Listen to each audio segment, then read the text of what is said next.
What is up, guys? Marvel Madness here. We are doing another Marvel Bros and Friends tonight. It is episode 28. We have a special guest tonight, 9.9 Newstand. What is going up, Manu? How's it going, man? What's up, my man? How are you? How is everything? Thank you for having me. I'm doing well, but my co-host, Sin City Cards and Comics, he's not going to make it tonight. Yeah, I hope everything is okay. Yeah, I guess in Vegas there was a monsoon and people lost power, and he was one of them. And he's not going to be able to get on tonight on live, so we're going to miss him tonight. We're gonna miss him tonight, and we're wishing him well. Can we talk really quickly? What is a monsoon? Like, is that a massive rainstorm that just comes out of nowhere, like tropical rainstorm? I mean, I wouldn't say it's tropical. They have them in Arizona quite a bit. And Hmm. if you know about Nevada, Nevada's similar to Arizona in that aspect, where there's like dust storms and all that stuff. But monsoon season is typically August, August time. But Okay. for some reason in Nevada, maybe it hits sooner. But this came out of nowhere. It might be able to any rainstorm actually can create a monsoon there because of the heat.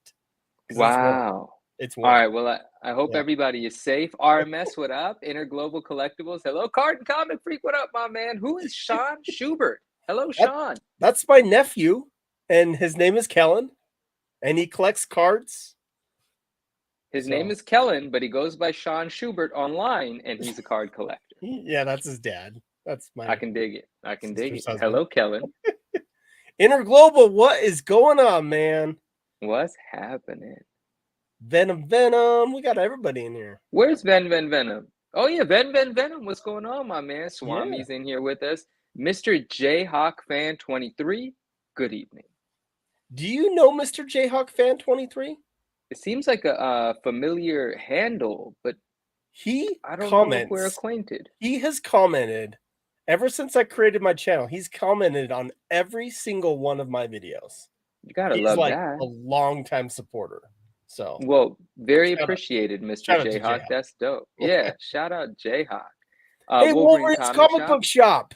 He Yeah, just started following my channel. I started following his.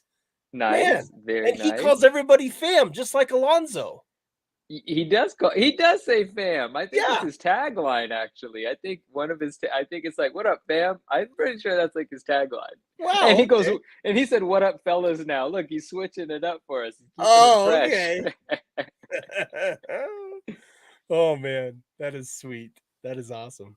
Wait, Well, he said Venom said, "Yeah, Jimmy was on one tonight. They poked the bear." What's that mean? oh, um, Jimmy, I don't know. And who's Jimmy? I don't know what that means. Oh, well, Mr. Jayhawk said Jimmy Buckets. Man, they must be talking about basketball. Maybe. I don't watch That's some sports. basketball. I don't either. Oh, Sorry. sorry. It's We all can't right. help you there, I Sorry, guess. guys. Unfortunately, we know nothing. The only thing I saw the other day, it was a clickbait thing that I saw for a sport, and they were talking about Spud Webb and how he started. And if you don't know Spud Webb, that's fine. Spud Webb was 5'7", Okay, five yeah, foot okay. seven, and he could dunk a basketball in Wow. a hoop. That's how Wow. high he could jump. And it's funny because his very first competition basketball dunk contest he actually went to, he was the shortest guy. And they're Yeah. like, how is this guy going to do anything at all? And he won the dunk contest. Dang. Crazy. Dang. I know the name Spud Webb. It's like a legendary name. Yeah, I wouldn't be able to put a face to the name, but I know the name.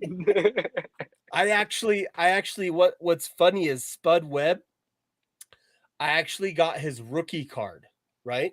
I bought it, his Okay. rookie card. Okay.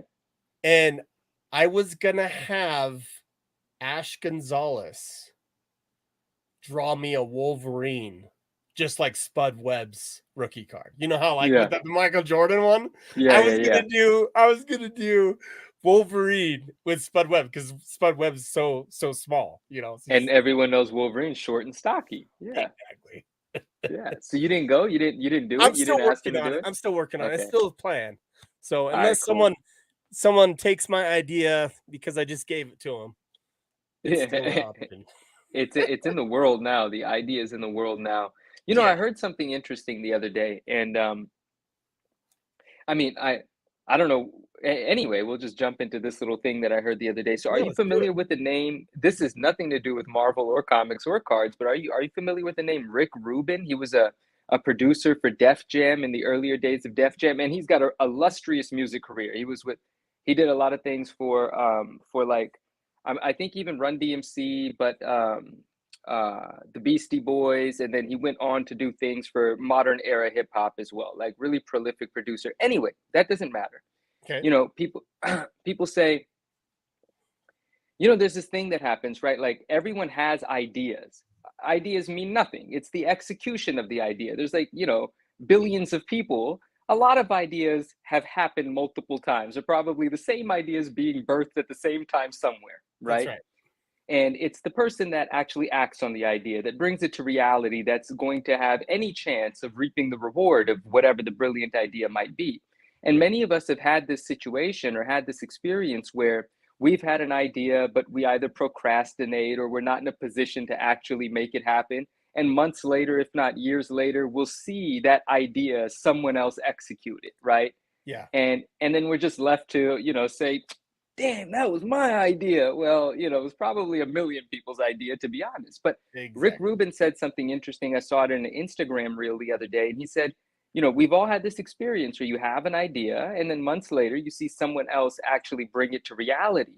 And it's not because they stole your idea, it's because it was actually in the universe time for that idea to have taken shape. And if it wasn't going to be you, it was going to be someone else because it was the timing of it all.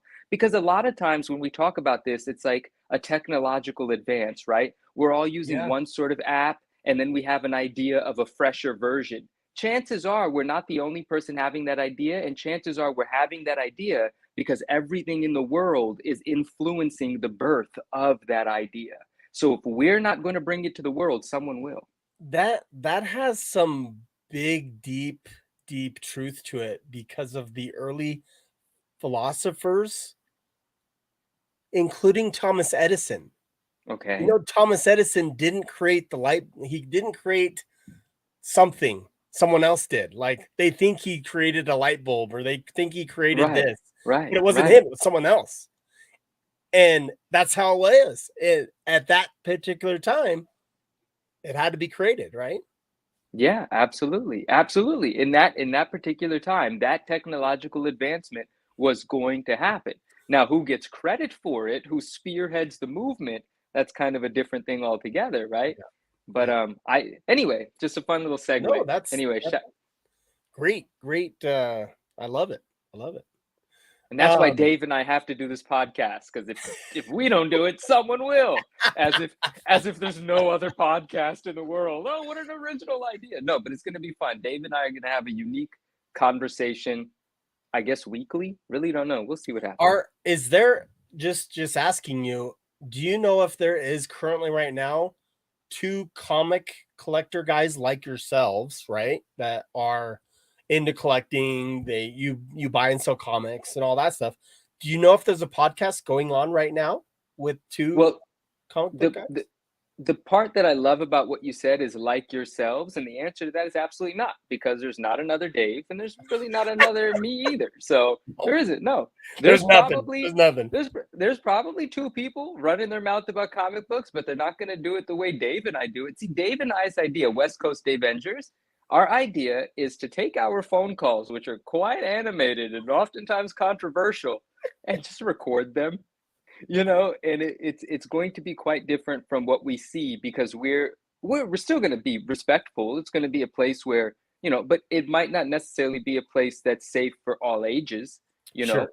And Sure. that's intentional, because we all need places where we can be expressive in a Yeah. variety of ways, and there's Yeah. a time and place. And that podcast, with no video component, just thoughts and voices, is going to be rather unrestricted compared to what we're used to doing in our community. So let me ask you this, Manu. You've Mm-hmm. been in this, let's just call it a Marvel card and comic community, because Yeah. I like to think of it that way. Like Yeah, I me like it too. Me one too. hobby, right? Yeah. And what I was gonna ask is with uh Marvel Jerks. Have you heard of that podcast? The Marvel Jerks podcast. Why does that sound So the familiar? Marvel Jerks podcast, okay, Uh-huh. is put Uh-huh. out by Gingy Man Cards, and it's put out by Retro UK. Retroverse Yes. UK? Yes. Yeah. So Okay. Jake McManus, okay. Okay, Jake. Okay. And he's also done some episodes with Nathan Brabone, or TBC Breaks. TBC. Yeah. Yeah, True Brew Collectibles. Yeah. because yes, Jin, or not Jin, but Gingy Man hasn't Gingy. been able to be there, for it. But anyways, they started a it's called Marvel Jerks podcast, and they swear, cuss, talk about comics, talk about life, everything. It's pretty cool. Pretty cool. So I mean, dang, that's kind of what Dave and I want to do. So good on them. you'll have to look it up too, because they're a good podcast. Good Marvel partner. Jerks. That sounds great. I like that. I like how that feels. It's like, yeah, we might say a little bit of, butthead stuff around here, but that's what it's for. That's right. I like it. That's right. I like it a lot. So it's pretty cool. So it is, yeah. But and back to what you said, like looking at it as one hobby, right? Like cards and comics. I look at it that way too. And obviously within the hobby, there are going to be people that are more this way or more skewed towards books than cards, whatever. But that's the diversity and the variety within it. But I very much look at it like one hobby. I mean, Marvel cards and comics, like it is. And I want to add to that, as far as that goes, is we recently saw some, like on your last episode, there was some controversial stuff going on with 90MU. I don't want to get into it, but I do want to say that people have different opinions. People sometimes share their opinions where they probably sometimes should hold back some of the big negativity stuff. I mean, obviously, to have one side over another, I'm not saying we can't have two different sides, but at the same time, there shouldn't be any negative defaming of somebody or context like that, right?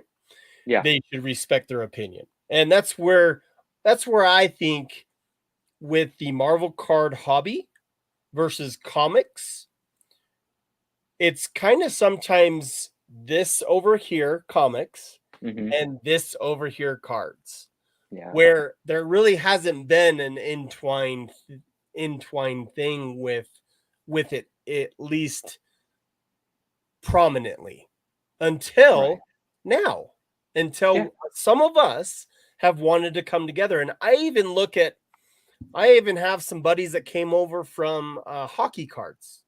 Wow. 2 Marvel cards. I have buddies that came from Pokemon. West Coast in the building. There he is. I negatively defame myself. I love to negatively defame myself. Carry on. Sorry. Yeah. No. My whole point is, anything that you collect, I respect what you collect, because that's what you're into. That's what you want to collect. That's what you want to create your PC. That's great. And I think as we love each other and bring each other in, we tend to sometimes get the hook on something else, right?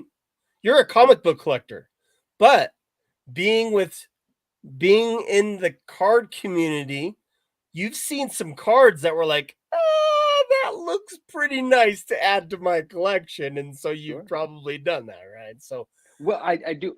Well, I'm going to double back to something. I'll leave myself a note.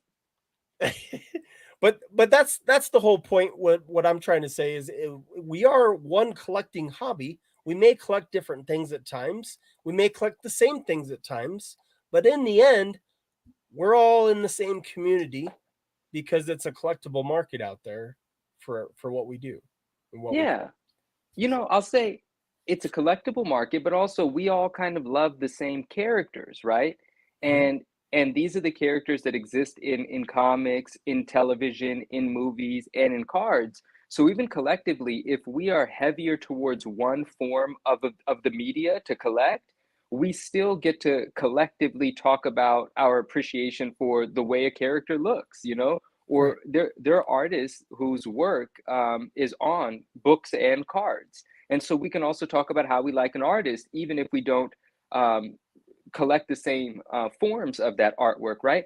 And there's all of that to it. And the thing that I wanted to say, me personally, see, in the 90s, there was more of a mesh of comics and cards because I was like 50-50 comics and cards.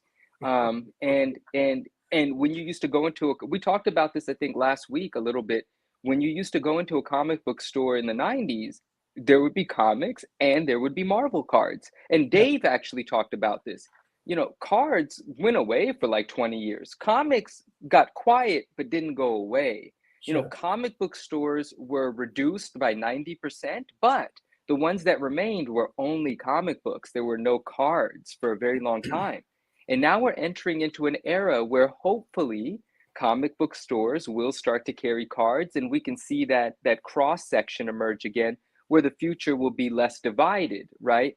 And there's a lot of unfamiliarity in the comic book community with modern cards, but also from what I've noticed, the way that modern cards are designed, when you aren't organically a part of it, like you weren't around for the last 10 years of everything Upper Deck had been doing, you kind of jump into modern Marvel and get an immediate headache because it's a little bit of a jumping through a lot of hoops type of nonsense, right? And a lot of comic book guys are going to jump in and be like, this is like the variants that we hate on the comic book side of things. It's so annoying. So, but I will say I've always been cards and comics. But I did get back into comics before I got back into cards. But I'm only 3 years back into comics after 20 years away. Sure. And you know, and I've been up CGC's butt from the beginning. Like, when are you guys gonna grade Marvel cards? It seemed like an obvious thing to do, and eventually they did it. I didn't know that there was a community of yourself and your friends that were also cheerleading for the same. And then the other thing I want to touch on in terms of like the negativity or the critiquing. I am a critic. Anyone that spends any decent amount of time either with me or in conversation with me realizes, well, Manu's got opinions, and he usually doesn't want to keep them to himself, you know.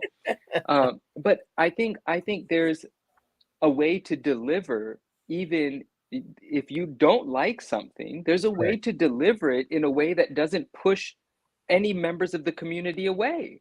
And that's an amount of self-awareness. That's an amount of something that the individual has to appreciate and exercise, and not everyone can do it.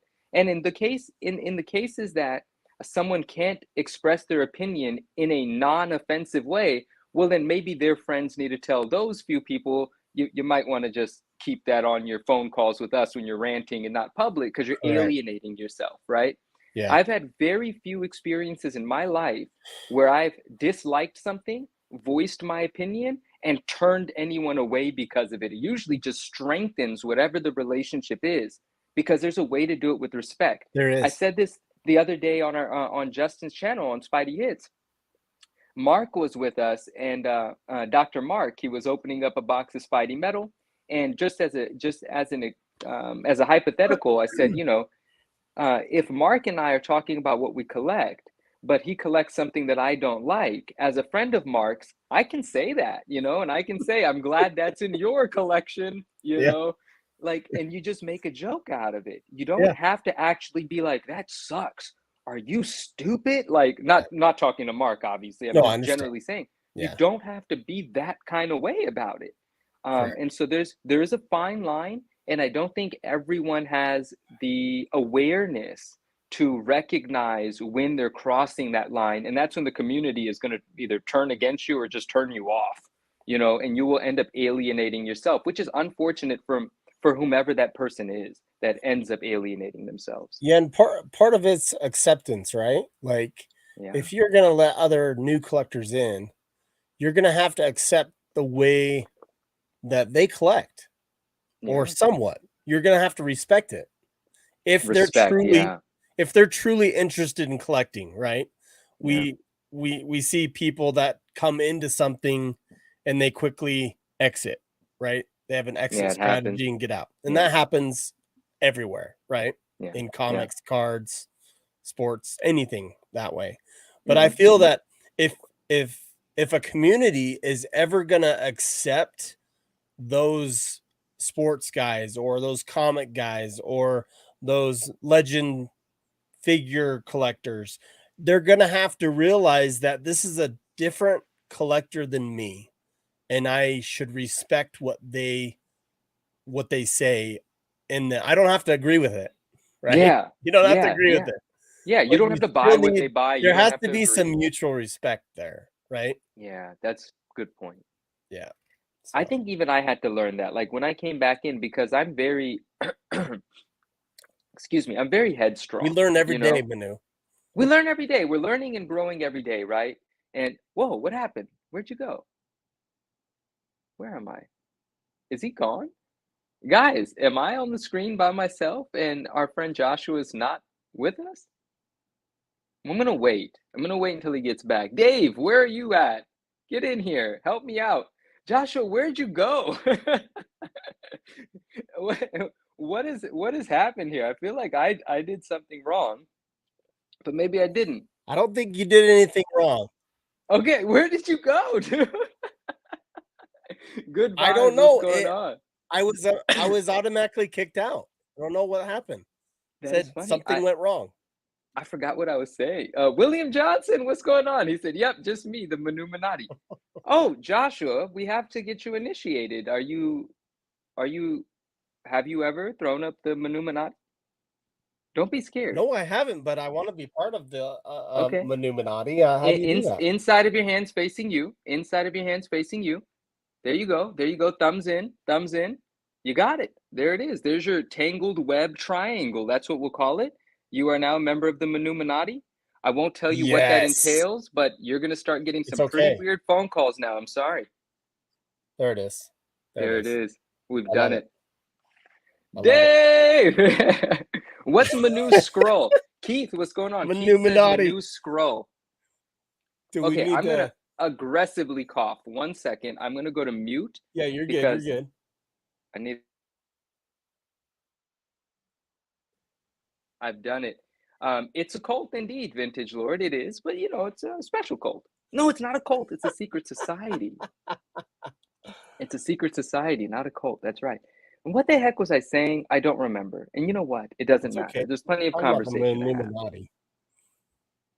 Manuminati. Manuminati indeed. In the building. Who are you messaging? What are you looking at? Manuminati. Oh, you're typing it? Where are you putting it? Let's see. Let's see if you get the spelling right. West Coast has the spelling perfectly. Hey, VP, what's going on, my man? How are you? Hey, West, are you VP is busy? awesome. I've done some trades with him. Have you? Oh, that means you got some I good told him to stuff. jump in. He has a StreamYard link. He has a link. All right, West Coast, West, my guy. Get on in here. I'm trying to seduce you. Get on in here. Is that how you spell it? Yeah, I think it is. It Manuminati. is. Whoa, that's dope. That's dope. That's cool. I love it. I love it. Literally, it's something I came up with like 20 years ago. It's like I was just such a long time ago, Really? and I'm so excited. 20 years about ago? it. Yeah, the Manuminati. Yeah, Manuminati is a very, very long-standing situation. Yeah, and we'll see what it ends Wow. up becoming. He said, I literally just walked Well, in the hey. door from being in the car for 2.5 hours. I can hop on for like 30 minutes. Get in here. We're having a conversation. You know, you're always welcome. What were you gonna say, Joshua? Sorry. Get in. He's got a link. He's always welcome. Oh no, I just have some questions for you. If you're okay with taking some questions, Manu. Shoot. Hit me up.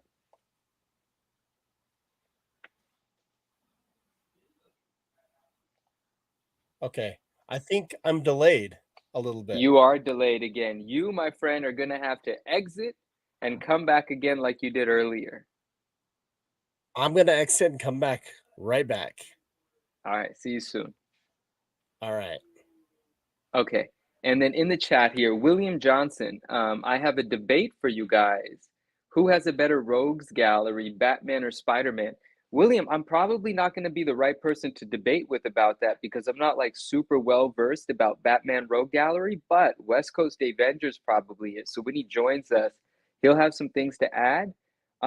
Batman has some pretty awesome villains. I mean, just Joker alone is such a legendary, well-rounded villain. I mean, there's a lot of great villains on the Batman side. Penguin's crazy, you know, Joker's amazing, Two-Face, Riddler is legendary. Dude, Batman might have a better rogues gallery than Spider-Man because just the names I'm listing off the top of my head, like those are some super, super iconic characters. Batman might take it. I don't know. Both great, but I would say Batman. Yeah, VP. I'm kind of feeling what you're saying. Hey, I found out what happened. what was it? I had the Wi-Fi on and I was connected to the Ethernet cord. Interesting. So too much connectivity. Yes, too much. Too But much. I think I'm good now. I think I'm really good. I'm better Welcome. than before. We're having a conversation. DC crept into the chat, and I think you predicted that DC might do that. So William asked, you know, who's got a better rogues gallery, Batman or Spider-Man? And we haven't like crafted a list of Spidey's rogue gallery yet, but we did mention a couple of the Batman ones, and I don't know, man. Batman might win. There's some really cool villains in Batman, like amazing villains. You know. I would agree. Wow. It's a really good thing Justin's not with us tonight because both you and I would have got deleted from his contacts list. Hey, here at Marvel's Bros, we do care. Just to let you know. Yeah, Justin cares too, but it's just I know. I'm totally razzing him, and I've talked to him about it before. Batman's gonna make its way onto that channel. You know, he keeps the action figures right on his desk. He's got Batman there. He's got Superman there. Oh yeah, he's got a whole setup. I mean, it's funny, like he has a passion for Spawn and he doesn't admit it on his channel. He never talks about Spawn like very passionately. He broke out that dope figure last week. That's that Super McFarlane. You need to ask him a little bit about Spawn. You need to be like, Justin, be straight with me. Which comic book were you into when you were a kid? He's a Spawn guy, isn't he? He's a Spawn guy. He won't admit it. He graded a couple of Spawn ones. He gifted me a Spawn card, a Chromium PSA 10. I thought was very nice. And so there's definitely a lot of Spawn in his life. But you were going to ask me a question. Yes. Well, so it's a straight question. Okay. What got you into collecting comics as a kid? Oh, as a kid. Something usually sparks, right? Something usually happens. Something usually does, but the way that I remember it and the way that I see it is that as a child, as children, we don't look for the why. We don't look for the reason. We just go where our heart takes us. We are just moving in the direction to what we're attracted to without any thought. Yes. And so I don't know what it was, but I know it was, you know.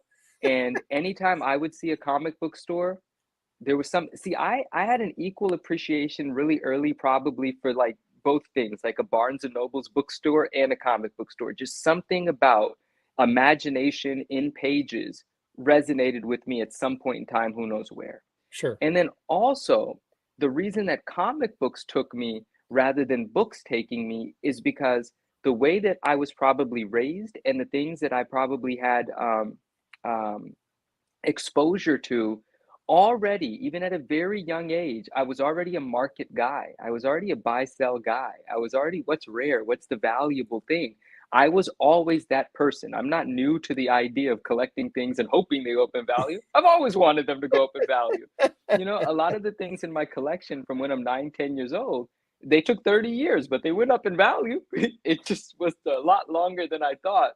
when I'm a 9-year-old convincing my mother, please buy me that $20 Spider-Man book that took 30 years to be worth $25, Sure, you know, sure, yeah, because the 90s were so overprinted, right? And so, and to the young mind, we're so susceptible. You put a number one on something, you write limited edition, and we're like, oh my gosh, we have to have it. The yeah, companies knew what they were doing, oh yeah, taking advantage of that psychology. But yeah, so I found myself in comic book stores, and I don't remember my first comic book. I don't remember my first comic book store, but I remember all the ones that I used to frequent.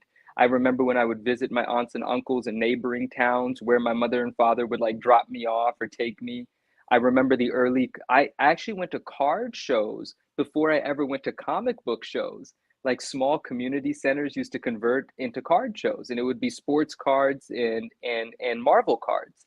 And TCG, like Magic the Gathering, started happening a little after. Sports cards were already a huge deal, and Marvel cards were very much accepted in the card community in the 90s. It wasn't like this, this small corner of the card show. It was all over the card shows back mm, then. okay, And then the second step was fine tuning what comic books I liked. And again, I don't have a reason as to why I gravitated towards Spider-Man over anyone else, but it was all Spidey all day. Like it was interesting, just Spider-Man for me. And then his villains like Venom and yeah, Carnage had a strong hold on me. And Todd McFarlane, the way yeah, McFarlane drew Spider-Man, the edgier silhouette of Spider-Man's face, the side profile and the eyes, the way that McFarlane did it is unlike any Spidey to come prior. You yeah, know, there were chunkier Spider-Man, there were rounder face Spider-Man, but that McFarlane one, that edgy Spider-Man was my guy. And then after that, Bagley, everything Bagley did, I loved. I loved the things that Eric Larson did. He was like a little bit more off the wall with his depictions. yeah, But and then Spawn. When McFarlane put out Spawn, that's like the coolest guy in the world. That cape, that amazingly beautiful cape that defies all logic or reason as to how it moves and how large it can become. It's almost a symbiote in its own, that cape, And Do so, you, a question on top of that, do yeah, you remember if it was the art that drew you to it, yeah. or was it, oh, Todd McFarlane? Like usually No, as the a art, kid, the you, art. yeah, usually as a kid, you're like, who's this Todd McFarlane? Like you Yeah, wouldn't even look at that. You'd be like, oh, that's so cool. That art is yep. so cool. Okay. Yeah, Todd Yeah. McFarlane as a person got connected into my life after I realized all the visuals I like are by this dude named Todd. Okay. Yeah, Yeah. I didn't know who Todd was, until I started reading Wizard magazines. Okay. Okay. And then you're introduced to the writers, the artists, what they look like, what they eat Sure. for breakfast. They Yeah. started interviewing these people. Okay. And so the behind the scenes was very much secondary. It was just the visual appeal that grabbed me. And like the actual storylines of the books, those were good. I was reading comic books at that time too. But one of the things for me is once I was already attached to Spider-Man, Peter Parker's origin story, I didn't really care what happened afterwards. Like I already liked the origin story and I felt like I loved that story. And so then it was just like almost all art for me. Like I was already in, it didn't Okay. matter what happened in the books anymore. I was already dedicated. See, and just on the flip side, for me, it was Wolverine. Yeah, yeah, right, right. Like And no, yeah. but for serious, like I never really had any introduction to Spider-Man. Like What for some reason or another. It yeah, was it was because of the 90s X-Men cartoon and the Marvel cards that I collected when I was a kid. So yeah. I actually had a comic book shop about a mile or two away from my house. Hmm. We actually rode our bikes to this comic book shop, and I used my I had a paper route money Hmm. to Hmm. buy these packs because we didn't have money. Like we were one of those families that didn't have cable, didn't have air conditioning. We'd have to go to our aunt and uncles. Yeah, yeah. They had the pool, they had the air conditioning, They had they had it all. HBO. But Yeah. but we had nothing. We just had The Simpsons. We grew up with The Simpsons, and that's really my whole childhood. And then all the little Fox kids cartoons, right? And I remember them all. But Spider-Man was for some reason just not. I never really clung to it. Interesting. So Yeah. it is very interesting that way. I didn't have anything against Spider-Man. No, It's no. just once I got into X-Men, then like my cousins that I was close to, we would like buy like X-Men things, X-Men shirts, X-Men anything X-Men. And then I was always I always gravitated to Wolverine. Wolverine was super cool, bro. Like, it makes a Dude, lot of sense that Wolverine took hold of you early because that's one of the yeah. coolest characters, period. And I You was know? short too. Like I was like 5'6" all the way up until I hit 10th grade. And I then I assume had you're 6 something now. You're like 6'2" or something, aren't you? no. I was 5'6" up to 10th grade. And then I grew 3 more inches and I'm 5'9". Dang, you got me. I'm like 5'8", somewhere in Oh, there. Somewhere. You know. But no, Wolverine, dude, it was just the 90s. There were so many cool things for a kid to decide to fall in love with, you know. yeah. The way the X-Men were drawn, the animated series was out, Jim Lee was kicking butt with the art, you know, and then if you had like I had a oh my gosh, I'm remembering so many things. I had a really really close friend named Kevin, and Kevin had an older brother named Brad. And Kevin and I were the same age, and we were already into comic books and stuff. But you know, when I didn't, I do have two older brothers and an older sister, but we didn't live together at that point in my life, and we'll tell those stories another time, right? Yeah. But also, they were never into comic books or anything, so I Oh, wouldn't have had that okay. influence there at all. Yeah. But my friends that had older brothers that were into comic books and a certain sort of like I even remember Brad had a Chicago White Sox fitted baseball cap, black one with the White Sox logo with the gray underbrim, you know, Yeah. a 5950. That's Oh, the for sure. structure of the hat, right? Yeah. And I had never seen a fitted, like I had seen them, but as a kid, you don't know what's cool, what's not. And I'm like, what's this fitted cap? How come you don't have adjustability? Well, how am I supposed Yeah. to wear this thing, right? And that's just the effect that the I cooler had that older same brother, cap, dude. dude, Same that's an cap. iconic. I still have those. How old are you, Manu? I'm 38. I was that older brother. You were the cool older brother influencing people Yeah. to get the fitted caps. All Yeah. right, that makes sense. That makes sense. And then I became like a cap maniac. Fitted caps, fitted caps, fitted caps my entire life. I've only just started wearing dad caps a few years ago, but that's because I'm old now and my beard's gray, and dad caps is what we do. I'm not a dad, but I like dad caps. No knock on dads, just hasn't happened yet, you know? Yeah. Um, and so, in any case, Brad had a comic book collection. And, you know, I'm assuming he's not watching us right now. And if he is, I hope he forgives us.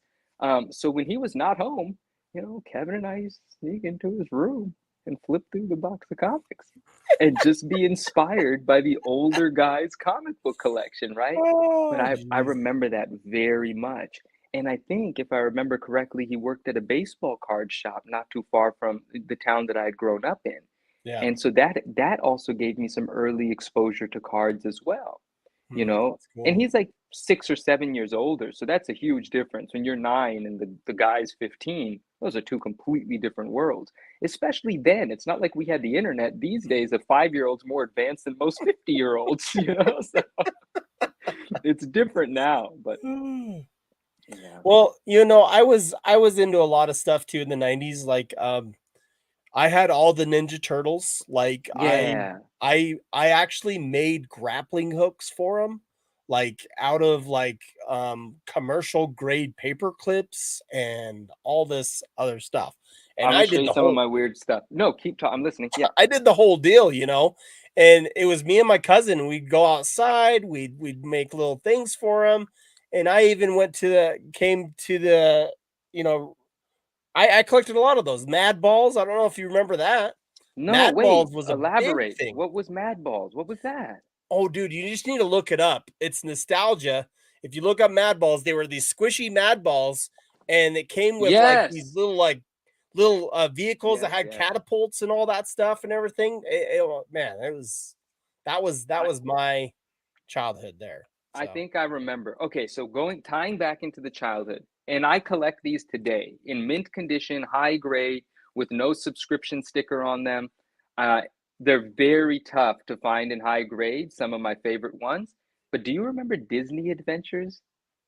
You'd have to show me. This little magazine the size of a TV guide. Do you remember these? No. Wow. How old are you? I'm 42. Okay, so that 4 years made you too cool for Disney Adventures back I in the day. guess so. I think it might have, right? So I think these came out once a month or maybe twice a month. I don't remember. Obviously, this one's from 1995. This is Spider-Man animated series cover on it. Or actually, it's not from the animated series, but it's a Spidey cover. Super, like, I mean, it's ridiculous to say it's tough to find in high grade, but it is because no one took care of these. And then tying it into the Turtles, right? So this is one of my favorite ones from the 90s as well, from the Turtles movie and stuff. And so I'm like super driven by that nostalgia. Like everything that was a part of my life when I was in the 90s, I revisit all of that today, but in its highest grade. Like that's how I just work, right? It's like all of my memories, excuse me, I can't join the stream without a link. Dave said, link. oh, Dave's just been sitting there quietly. Dude, I sent you a link. Yeah, you got a link. Do you need it in a text? How do you want it? I don't have his phone number to text him. I sent it in IG, I thought. Oh, I have his phone number, but I don't know if I can publicly say it. I'll send it here. Hold on. I charge a $25K for an appearance fee. Charles, how about one of these? We got a deal. This is gonna be worth $25K one day. Someday he owes me. I love that question. Someday he owes me to come on because he said he was going to come on if I open up a box of 2015 Vibranium, and he had a family thing he had to go to, and he didn't make it. And I had Spidey with me, and that was the whole thing. Is I had to have Justin on with me on his channel, and I had it all set up and everything like that. And then he had a family function he had to go to, so he owes me. Okay, all right. Look, I'm not trying to direct to the show. It's your show, but I like when it says your name and my name, and maybe because it says Manu Minati, we don't have that. Let's trade. We'll trade.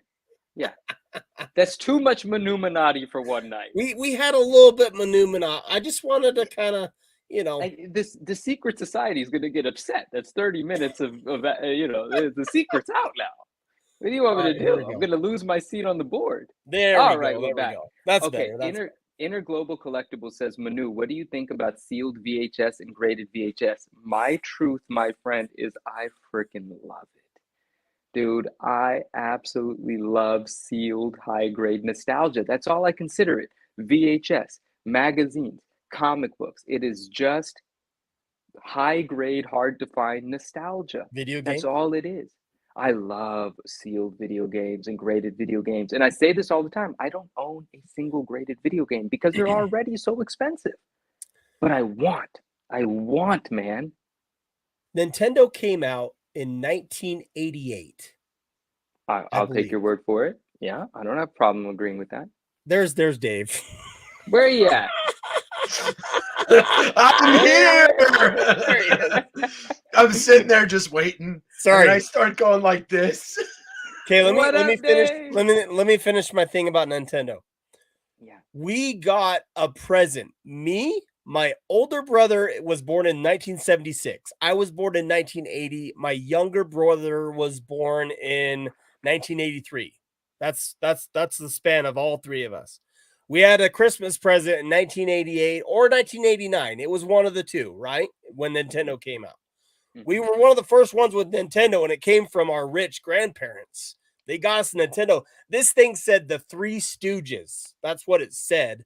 It's for the Three Stooges because that was just us three, right? Gotcha. And we all got the prize, and we're like, "This is Nintendo," and we were Nintendo kids for sure. So, yep, Nintendo, dude, from the beginning. You know, like certain people make that decision. Nintendo, like Sega was dope, but Nintendo was the thing for me. Like that's the brand that really. We had cousins. What's funny? We had a cousin that had Atari, and then he jumped right from Atari to Sega. Where we played Atari at their house, but then when we got our Nintendo, it was all about Nintendo. It was wild. I went Atari, Commodore 64, Nintendo, Genesis, Super Nintendo, Nintendo 64, PlayStation, Xbox, Xbox 360, PlayStation 2, and now PlayStation 5. I mean, if Dang, I were to you name had that how down I pat. went, it would have been Nintendo, Super Nintendo, Yeah. and then PlayStation, PlayStation 2, Xbox 2? Was there an 360. Xbox 2? 360. 360, that's what it Yeah. was. Yeah. And that was my video games. Okay, wait. Who remember? Oh, sorry. Go ahead. As good as Nintendo is and as classic as it is, the greatest system of all time is Super Nintendo. Like there's no like the Super Nintendo games are the greatest jump that we've ever had because it was like you were here and then you were here, whereas like between Xbox and PlayStation, it was like it was a little leapfrog kind of that. Dude, he took it. Sorry. But I had a Dreamcast. That's right. I had a Dreamcast. Oh, I had a Dreamcast. No one said anything about Sega Saturn. Saturn. I didn't have Saturn. Yeah, my cousins had Sega Saturn. Who remembers something? I think it was called. I wrote this down as I remember it. Panasonic 3DO. Oh, I remember 3DO, and then there was Turbo. Ooh, I got one. Web TV. Oh God. What? No, I don't know that. No. I don't know You know what I'm talking about. I do. How about Neo Geo?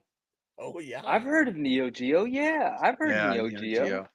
But Super Nintendo, the jump for the games was amazing. Like you went from playing Super Mario 3 to Super Mario World and Legend of Zelda to Super Legend of Zelda and like Mario Kart and all Super these Mario Kart. Man, I still don't understand Zelda. Yeah, I mean it's not for everybody. I didn't like the first Zelda game for Nintendo, but then Link came out for Nintendo, and I love that. Link was nice. Yeah. Armando's right. Super Mario World did change the game. I mean, Mario, the games were always revolutionary for that system, but the thing is like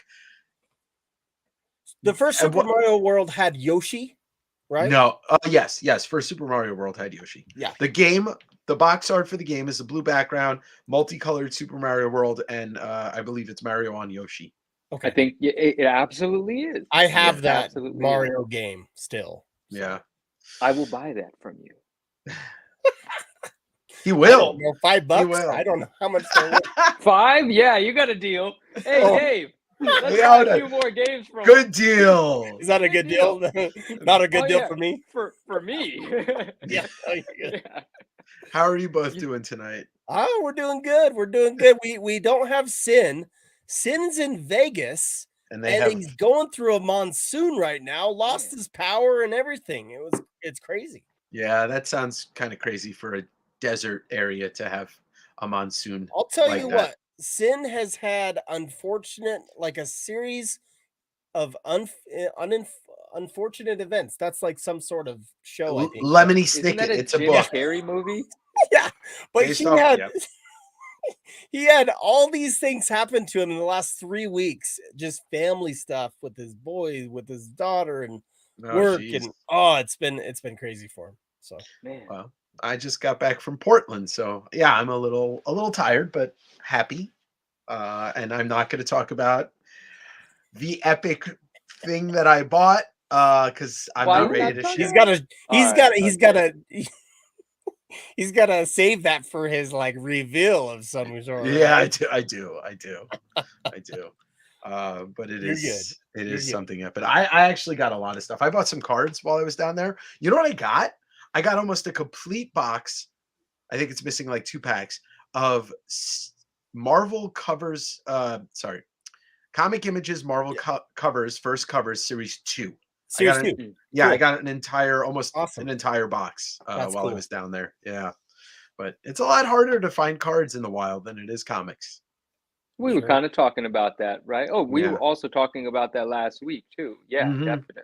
Yeah, they're just few and far between, but the stores that have them that don't know about them are the best ones to buy them from.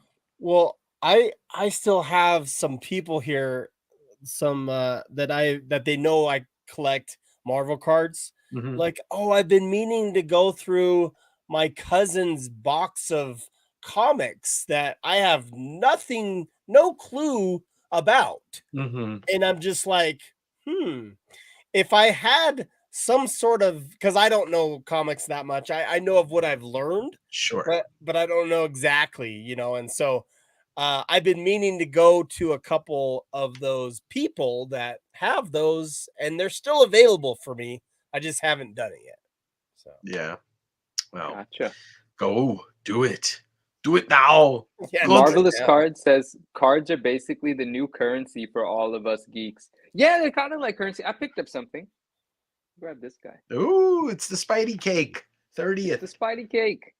Is that a There's 10, I assume? It's a 10, yeah. Yeah. It's a 10. They're Yeah, they so don't call you the affordable now, bro. 8.0 newsstand.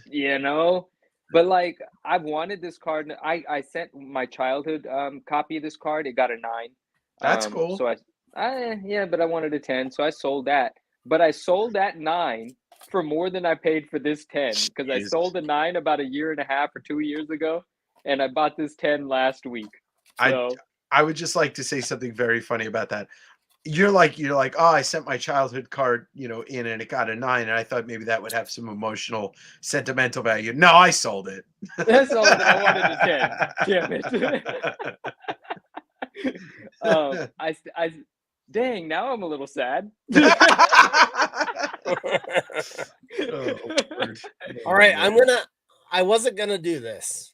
He's not. He wasn't gonna do it, folks. Wasn't gonna do now. this because I do want to do a reveal for it, but I'll reveal it here, even though it's a PSA submission video that I'm gonna do separate, right? I'll make you a deal. I'll reveal something cool. I won't reveal the big one, but I'll reveal something very cool in a moment. Well, I'm just gonna be reveling in the reveals. mine's pretty good. Pretty good. Okay. So can I ask you a couple questions though before? Yeah. You ready?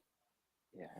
What Marvel set is a modern Marvel set, but it's sought after because of the original art of the artist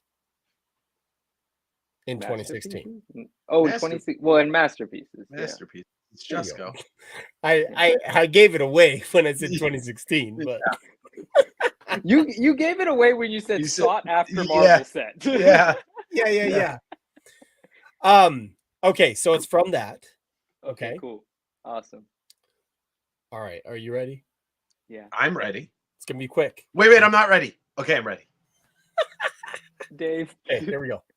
Ooh, Sabretooth and Wolverine. It's a 9.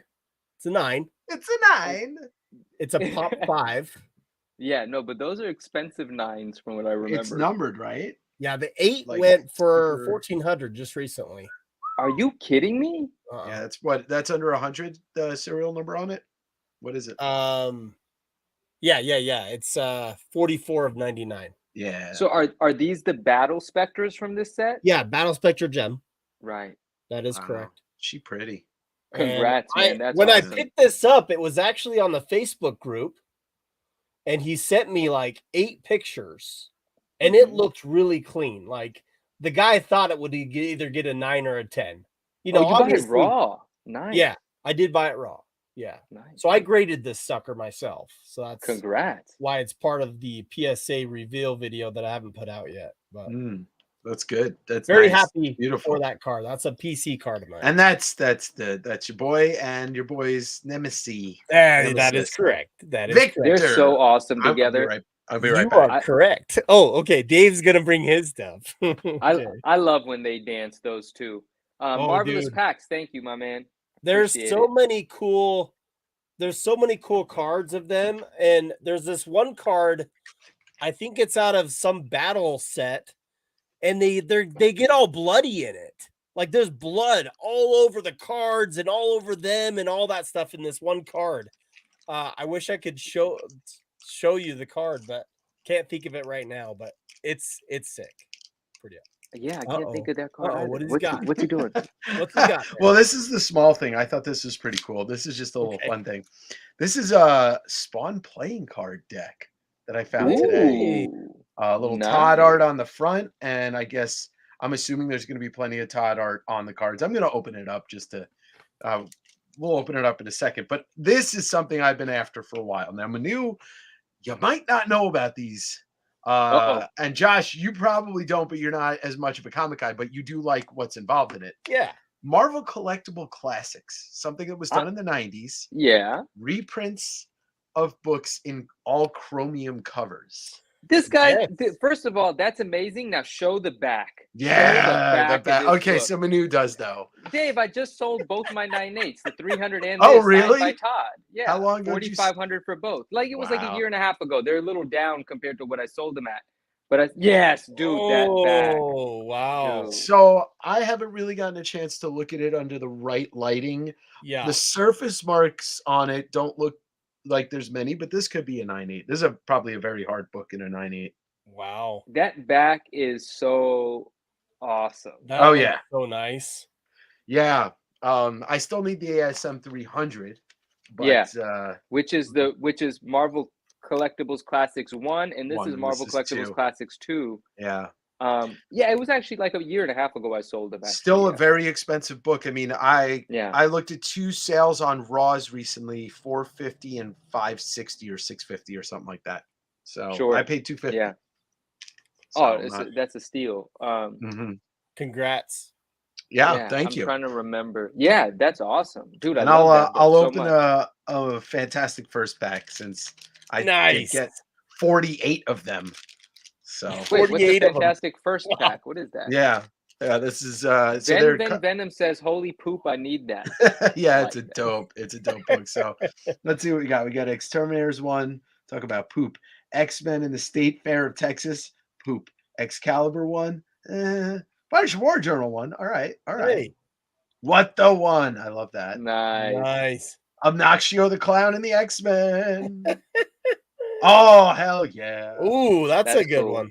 And for anybody that's not in the know, on my channel, West Coast Avengers Book Club, we do it once a month. At the end of this month, last Sunday of the month, we're doing Infinity Gauntlet for Book Club. It's a live talk about Infinity Gauntlet. Live talk. Giant Size Chillers. Ooh, first Peter Porker. And an ASM Deadly Foes of Spider-Man. Venom said, "Is that called a facsimile cover?" I mean, you can call it a facsimile cover for sure. But why not? It's the first time they ever did anything like that though, like reprints with gimmick covers. There's like a holographic cover of that Infinity Gauntlet one, isn't there? If there is, it's something that was done for like a con probably in the last couple of years. I have one slab. That's why. It's probably like a con exclusive, like a La Mole or whatever. It's called the Spider-Man book that he showed is called Marvel Collectible Classics #2. That's cool. Yeah. So when you talked about just a little bit of go ahead. No, I'm just showing that it says Marvel Collectible Classics right there. So cool. What I was going to say, Manu, is when you were talking about comics, when you were talking about getting into comics when you were a kid, right? Mm-hmm. Did you ever have a subscription when you were a kid? No, I didn't have a subscription to comic books. No, I did to Disney Adventures, but not to comic books. So I had a comic book subscription. I can't remember. There was like Excalibur was in it. There was Onslaught. There was a few X-Men. And it was just a series of they just sent you 3 comics at a time and all that stuff, right? Yeah, wow. And I just part of it for a little bit, maybe about 6 months. And then it ended after that or something. Okay. But those are the only comics that actually came to my house and all that stuff. The only comic that I bought when I was a kid off the shelf, it was right off of the rack, what you call it, right? Was when Wolverine 100th issue came out with the Wolverine hologram color. Yeah. Right? Yeah. Adam Kubert, all that jazz. So I bought that right off, right? And I recently graded that same comic. You did. I know you did. Recently graded that same comic, and I graded it with what was it? Andy Kubert was doing a signing. Or was it Adam? Adam Kubert, sorry. Adam Kubert was doing a signing, right? because he did that cover, and I got a 9, like it was a 9.4, and Wow. Valor Comics said that it was only going to come back like less. He's like, this comic is going to come less than a 9. I probably won't send it. I'm like, you know what? Do your best, because it's really special to me and all that stuff. Just do it and we'll get it figured out. And he did it. And I got a blue Adam Kubert signing of the signature series, and I love it to death. That's awesome. That's amazing. Yeah. Yeah. I'm pretty sure I remember seeing that from you. You probably did. Yeah, definitely. By That's the way, cool, man. I got to give you props, Josh, because pretty much everybody on YouTube is like, Adam Kubert. Kubert. I'm like, no, it's Kubert. Yeah, Kubert. Yeah. Joe Kubert's rolling over in his grave. God damn it, say my name right. Did you know that at the what is it? Is it the California Adventures? Did you know that huge Wolverine at the Disneyland, the California Adventures thing, it's Disney World. Okay. That big, huge Wolverine sign, if you've seen it, it's on the California Adventures side. It's on the X-Men side. Sure, I can Google that it. huge sign, if you look it up, you'll see it. That art was from Adam Kubert. Nice. Yeah. Man, it's been a long time since I've been to good old Anaheim. Let me tell you, I don't know. I've never seen California Adventures. I haven't seen Disneyland.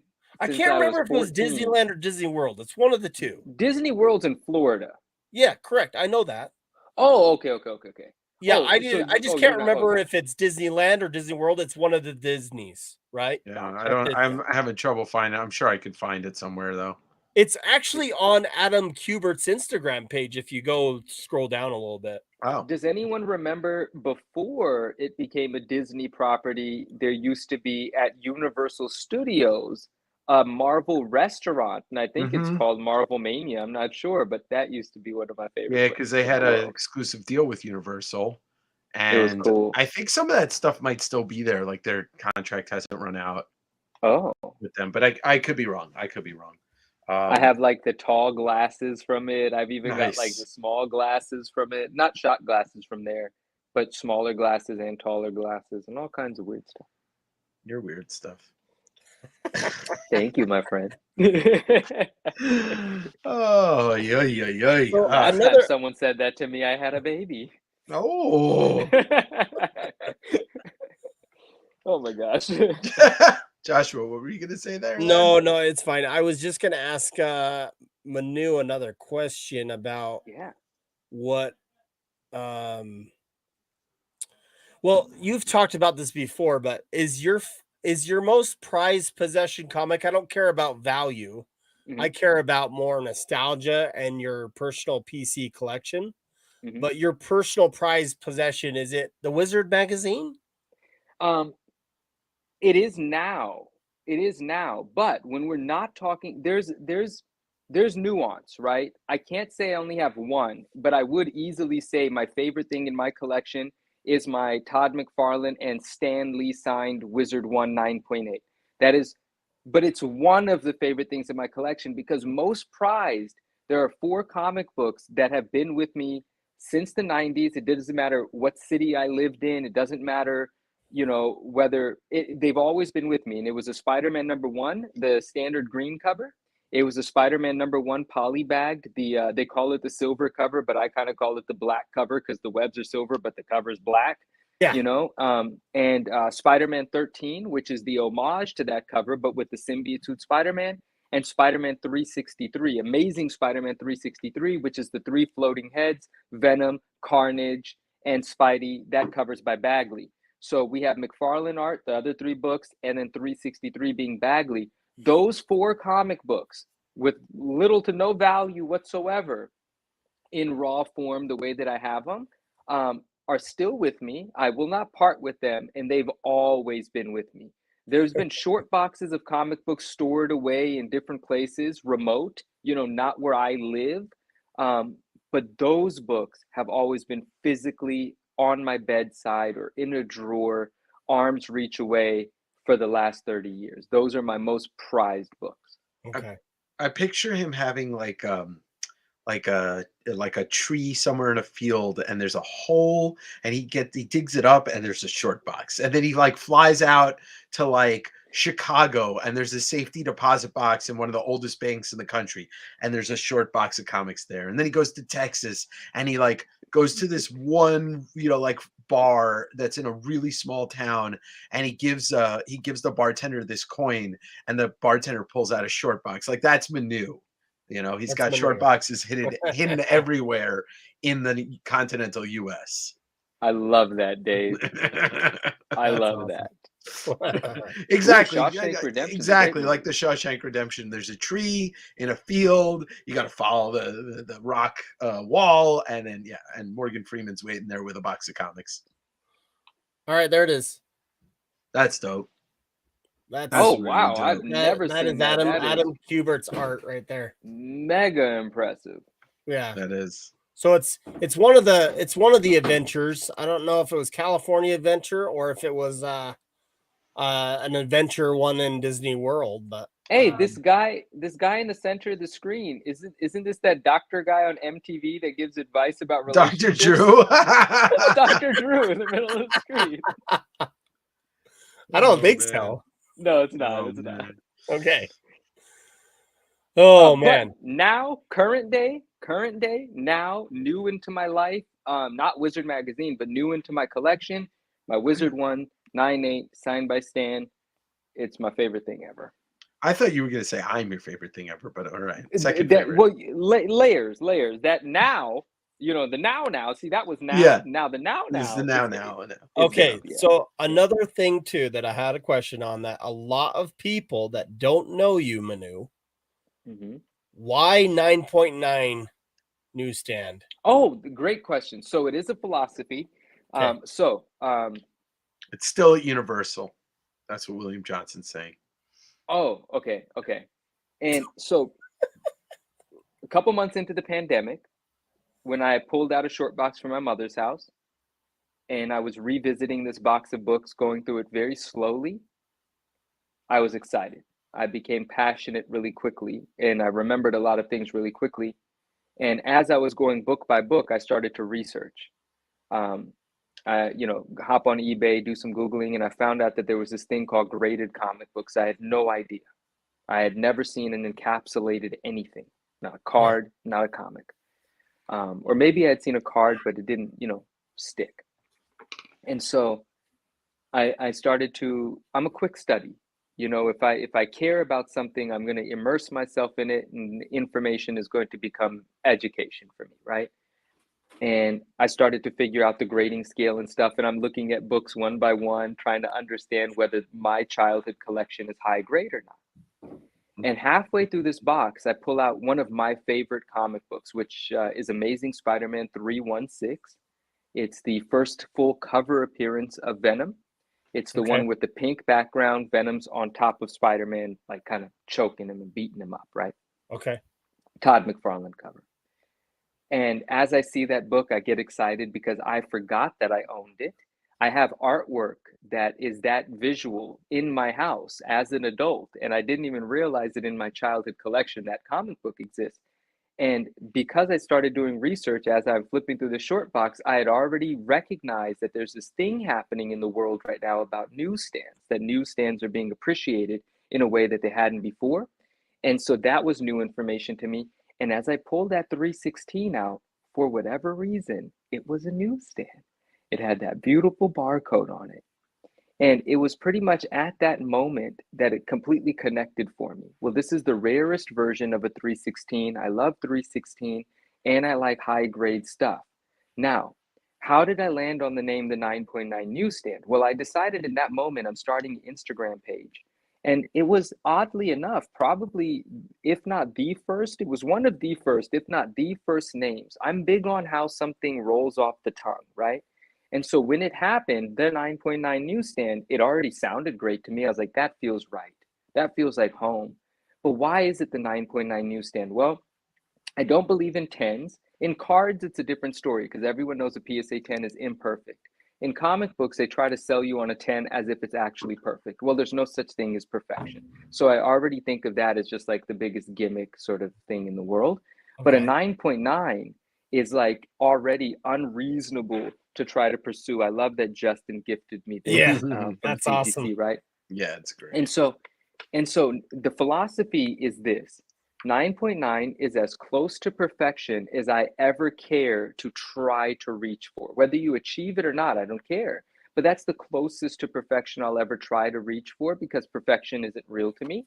And the Newstand, to me, it's so beautiful. It's what was always neglected and tossed aside. Everyone wanted the art in the corner rather than the barcode, so they dismissed them. So now, current time, they're the books that survived in the face of neglect. They're the ones that were tossed aside. So to achieve the one that was tossed aside, everyone turned their back on them, for that one to exist and survive in the highest grade possible, to me is just a beautiful feel-good story about just surviving on your own, like without love, without assistance, without anything, and now being appreciated because of the neglect. I just love that. It's way more than just about books to me. It's even a human philosophy for me, Sure.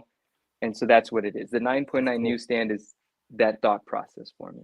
I'm glad you explained that, because like, not knowing you, I would think, why is this guy's name 9.9? Maybe he has a 9.9. That's what I thought, But if it's that desire to one day get that, that's even more awesome. That's awesome. When you reach that milestone, are you going to change your name to the Manu Stand? I love that. It's only natural. If you get the 9.9, well, you it truly might be are. It might be part of the Manuminati philosophy that he's trying to come up with. So we'll see what happens, right? We'll see where this all goes. But There's that a lot. 316, Yeah. in that short box, that day I pulled, and I still have that book. I have sold dozens of 316s in the last 3 years. That one is still in my short box. It's probably only going to grade a 9.2 or a 9.4 if ever it gets graded, but there's no reason to grade it. Why would I want it encapsulated in plastic? It really doesn't mean anything to me to do that. I'll just keep my childhood copy raw. Well, Josh, here's how I looked at it, right? I brought that freaking holographic cover everywhere I went, even when getting married. I mean, we moved. You brought it to your wedding? 5 different places. No, I'm just saying, I moved 5 different places. I've lived in Colorado, West Virginia, Pittsburgh, Pennsylvania. One of my kids was born there. Here in Utah, Washington, even Hawaii. So I freaking brought that thing everywhere with me. Like, I didn't trust anybody with it but myself. And I always kept it between these like 2 papers. Like, me being a kid, I don't know why I did this. I really don't. Like, why would you do this as a kid? Like, treat your comics like this. Say it. I'm not gonna call my comics shit, but no. Anywho, I brought it everywhere. My wife even said, "What are you doing with these comic books? You're too old for comic books." I'm like, no. You're never gonna get rid of that. So when I had that, and then I saw people grading comic books, the only reason I have this, I read it, okay, really carefully, but only a few times. And when I did, I was just, I didn't want to mess up anything of it. I don't know why. The condition, I don't know. But when I pulled it off, I'm like, you know what? I want this to be encapsulated because this is special to me. And I want it not only to be encapsulated, I want it to be signed. And when Adam Kubert was doing his signings, I was like, dude, I got to do it. And so that's what I did. And I will never get rid of that book. It's not worth a lot. It's not worth a lot at all. Yeah. But it's worth emotional and sentimental value. It's priceless a lot. To me. It's priceless. Priceless. And what I'll say about that for me, I have thousands of comic books. And that's one of the reasons why it's like I would rather not encapsulate thousands of comic books, right? If I had like 4 of my childhood comic books, yeah, I'd probably encapsulate them. But for me, it's also about space. Like when you have 100 slabs, that takes up exponentially more space than Oh 100 yeah. books. Okay, 100 books fits in one short box. 100 slabs takes 20 boxes. Actually, only takes 2. Oh wow. Or You 3 maybe.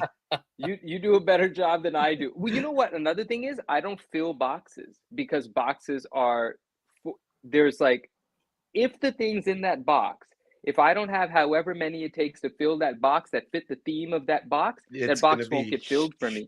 Yeah, I get you. Oh, I use foam blocks. I use foam blocks to Uh, pad anything that might topple over. I bought a bunch of foam blocks and I cut them to whatever shape I need them. I need to talk about something that relates to both of you and what you just said. And Manu, I think there's another this is another fact of the reason why we are meant to be friends in the way we are. I moved around the country a lot, just like you, Josh. You know, New York to Seattle to Portland to Seattle to Tacoma, and I had a short box that whole time. It was all Todd. It was the ASM run. It was the SpiderMan run, and various other books. And it always came with me, and I would look through it every once in a while. I'm like, I have to see these Todd books again. But during the pandemic, like you said, when newsstands started to blow up and they became a thing, I went back and I looked. I'm like, why is my ASM 300 in newsstand? Why? Amazing. And it's the same one I've had since I was like 16 years old when I went to a comic show and I was like, finally had the money and was ready to buy that book for probably like $30 at the time or $25. And it's still, it's a newsstand. And I don't know why, but it's awesome because like, it's the same thing. I just look at that. I'm never getting rid of that copy and I'm never slabbing it. Where did you recently talked about that on Rohan's show, didn't you? Yeah, I think so. Because they That's were where it asking me was. the origins of the collecting and all that. But it's interesting how all 3 of us have that kind of similar one book magical thing One that book magical thing. we've had since we were kids. Yep. You know, and it really does kind of cement the reason, you know, why I love him and everything he's done, and I want to own everything. Period. Well, and the question bears in mind that nostalgic thing that you did, that thing you did when you were a kid, created that nostalgic feel to it that much to even bring up feelings like today. To me, it actually probably made me a character collector of Wolverine. I'm sure. That one 100% comic book, because I always looked at that freaking thing. Yeah. And like all my cards. I mean, I even had, I don't know if you know this, guys, but at a 1990 MU, I pulled a Wolverine hologram when I was a kid out of a pack. That's awesome. I was on, like, of course. I was high, like I was on any high that I could get. That was the highest I got, is getting that. And I graded that card just recently. I got a PSA 9. No way, dude. Oh yeah. That's amazing. Oh yeah. I had it 25 years in a freaking top loader. And I actually thought, I was like, I have a pretty good chance of getting a 10 out of this. But I don't know. I didn't know anything about grading, but when I got a 9 back, I was ecstatic. I was still. That's special, man. That is you took good care of your stuff. I mean, look, Wolverine was everything to me from the ages of like 10 to probably 20 something. I think I just gravitated towards Batman because his stories, we've just gotten more from Batman as a culture. Sure. Than we have from Wolverine. But every time I played the X-Men game, I was Wolverine. Every time I walked in front of a Marvel Capcom game, I played Wolverine. Every time I thought about like, what's my superhero pose? Snickety snicked, you know, it's just like, it's Wolverine. And then like one day I was just like, I was not enjoying reading Wolverine new books. And I think I moved on to just digesting as much Batman as I could. But man, I get it. Like, when I pulled out the first time I ever got a Wolverine hologram from MU Series 1 or Series 2, I was flipping out. Yeah. You know, when I got Wolverine #1 is probably my first big book that I ever had. And I'm talking about the 88 series. But I never talk about how much I love Wolverine, but you bring it out in me. Well, and I don't want to admit this, but like Charles is talking about this a little bit. Most kids in the past loved anti-heroes. Well, Sure. I do want to expound on that a bit. I played a lot of video games. Okay. There's a lot of fighting in these video games. I love the violence. So when Wolverine had the claws, I'm like, Yeah. dude, that's my man right there. Yep. Yeah. Marvelous Card says, my most memorable moment from Marvel cards when I was a kid was pulling the Battle Spectre Wolverine versus Sabretooth card. That original card will always stay in my PC favorite masterpieces card also. That is such a sick card. Yeah. That is such a sick card. Like, yeah. And I actually original recently one was opened. nice in 1992. Yeah, it's so good. I have one laying right here because I just recently pulled it. But also, a lot of time has gone by, and I like to show this card anytime I'm on a screen. I haven't done it today, so we got to show it again.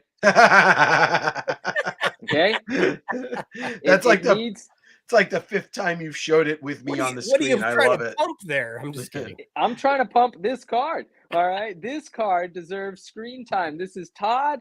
It's the first Venom card.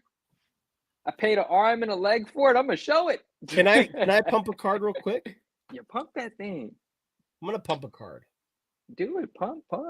The Venom rookie. That's right. Do you guys know the premiere sets at all? Like not really, but vaguely, really. yeah. So in 2017, there was a big premiere set that came out, right? 2017.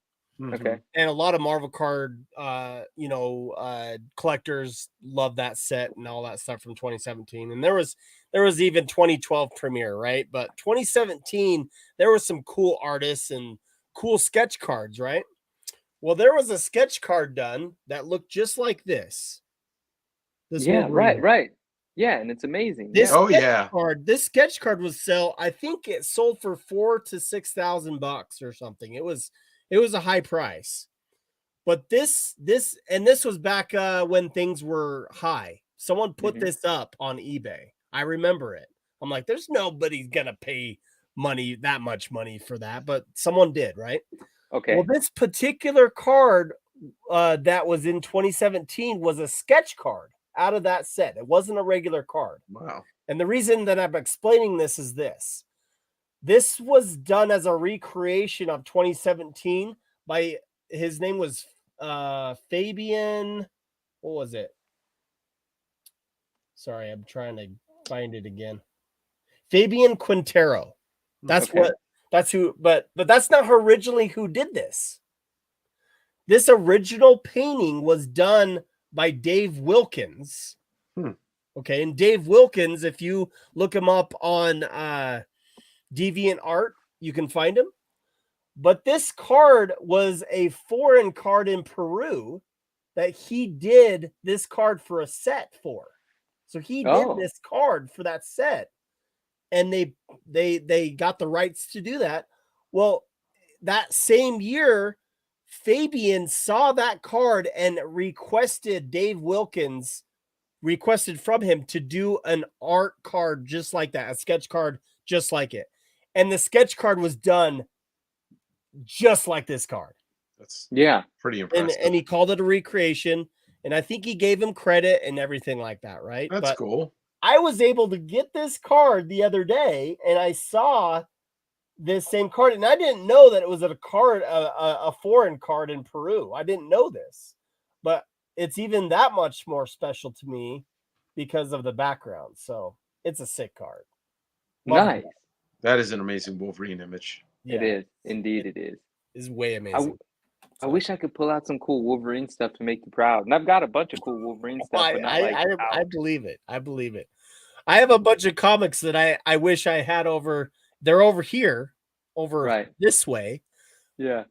that way, but I don't want to get up. So I am surrounded by comics. Oh, all right. You want to see something cool? let's see it. I sold these on West Coast Wednesday of last week, which is my weekly. Oh, you did? Yeah.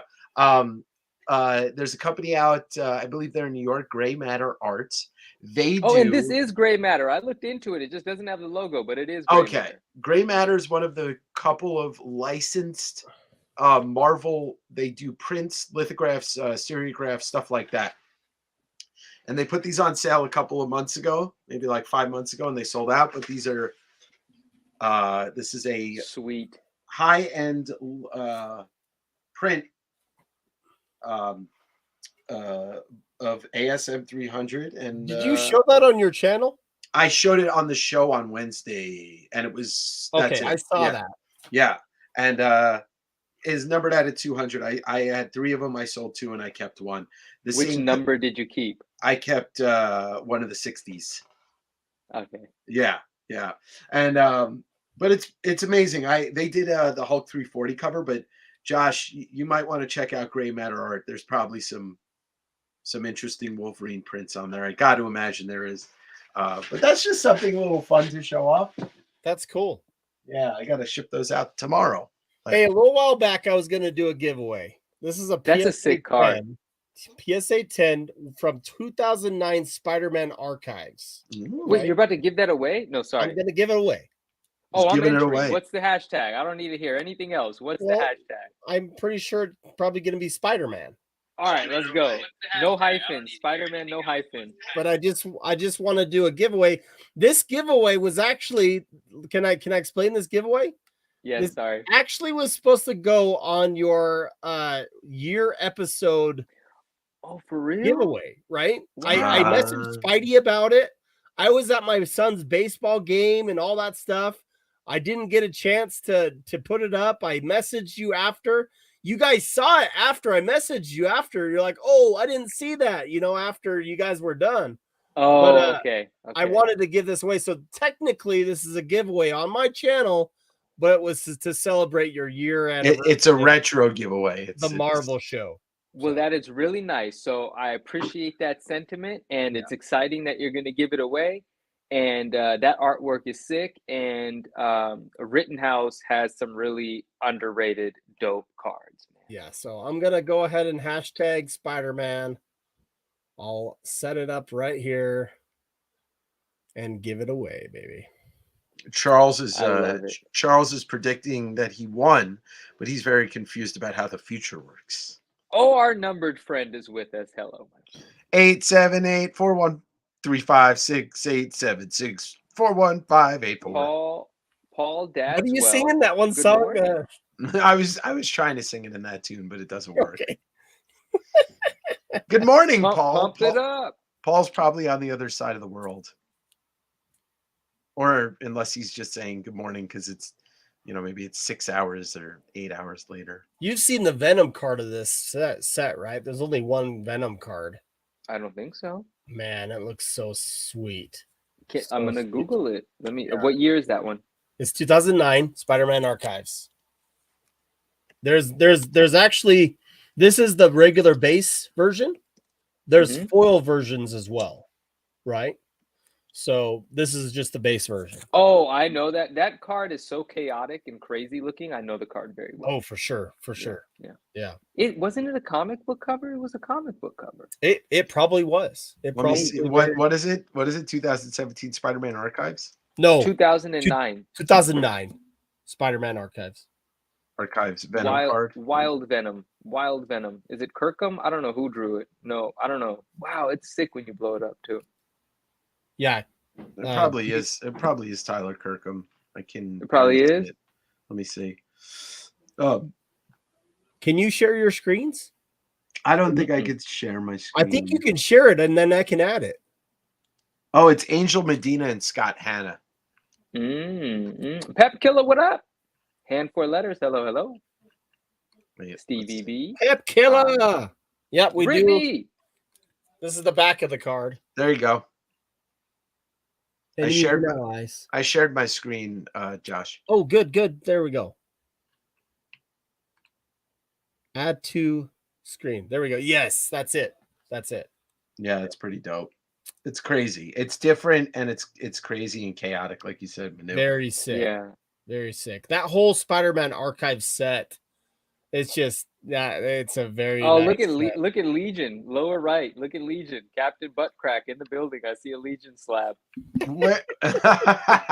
Captain Buttcrack. Oh, yeah. Oh, should I just go buy it then? Hey, No, I I spent. Is If I it told Deadman you, 10? yeah, it's a Legion 10.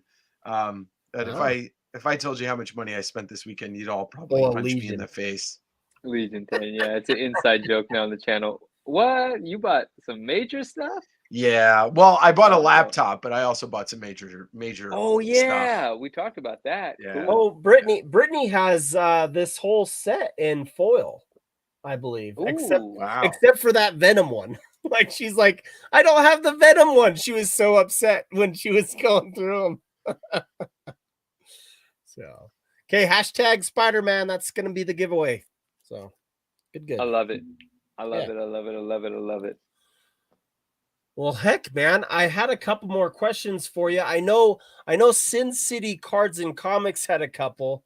He really wanted to ask you about this. He wanted to ask you, why are 90s comics and the older comics usually, I don't want to say better, but why are you so drawn to those versus the modern? Is it because of the print runs are so high on some of the modern? I mean, print runs are extremely high on 90s stuff too, so that would invalidate that. Okay. Yeah.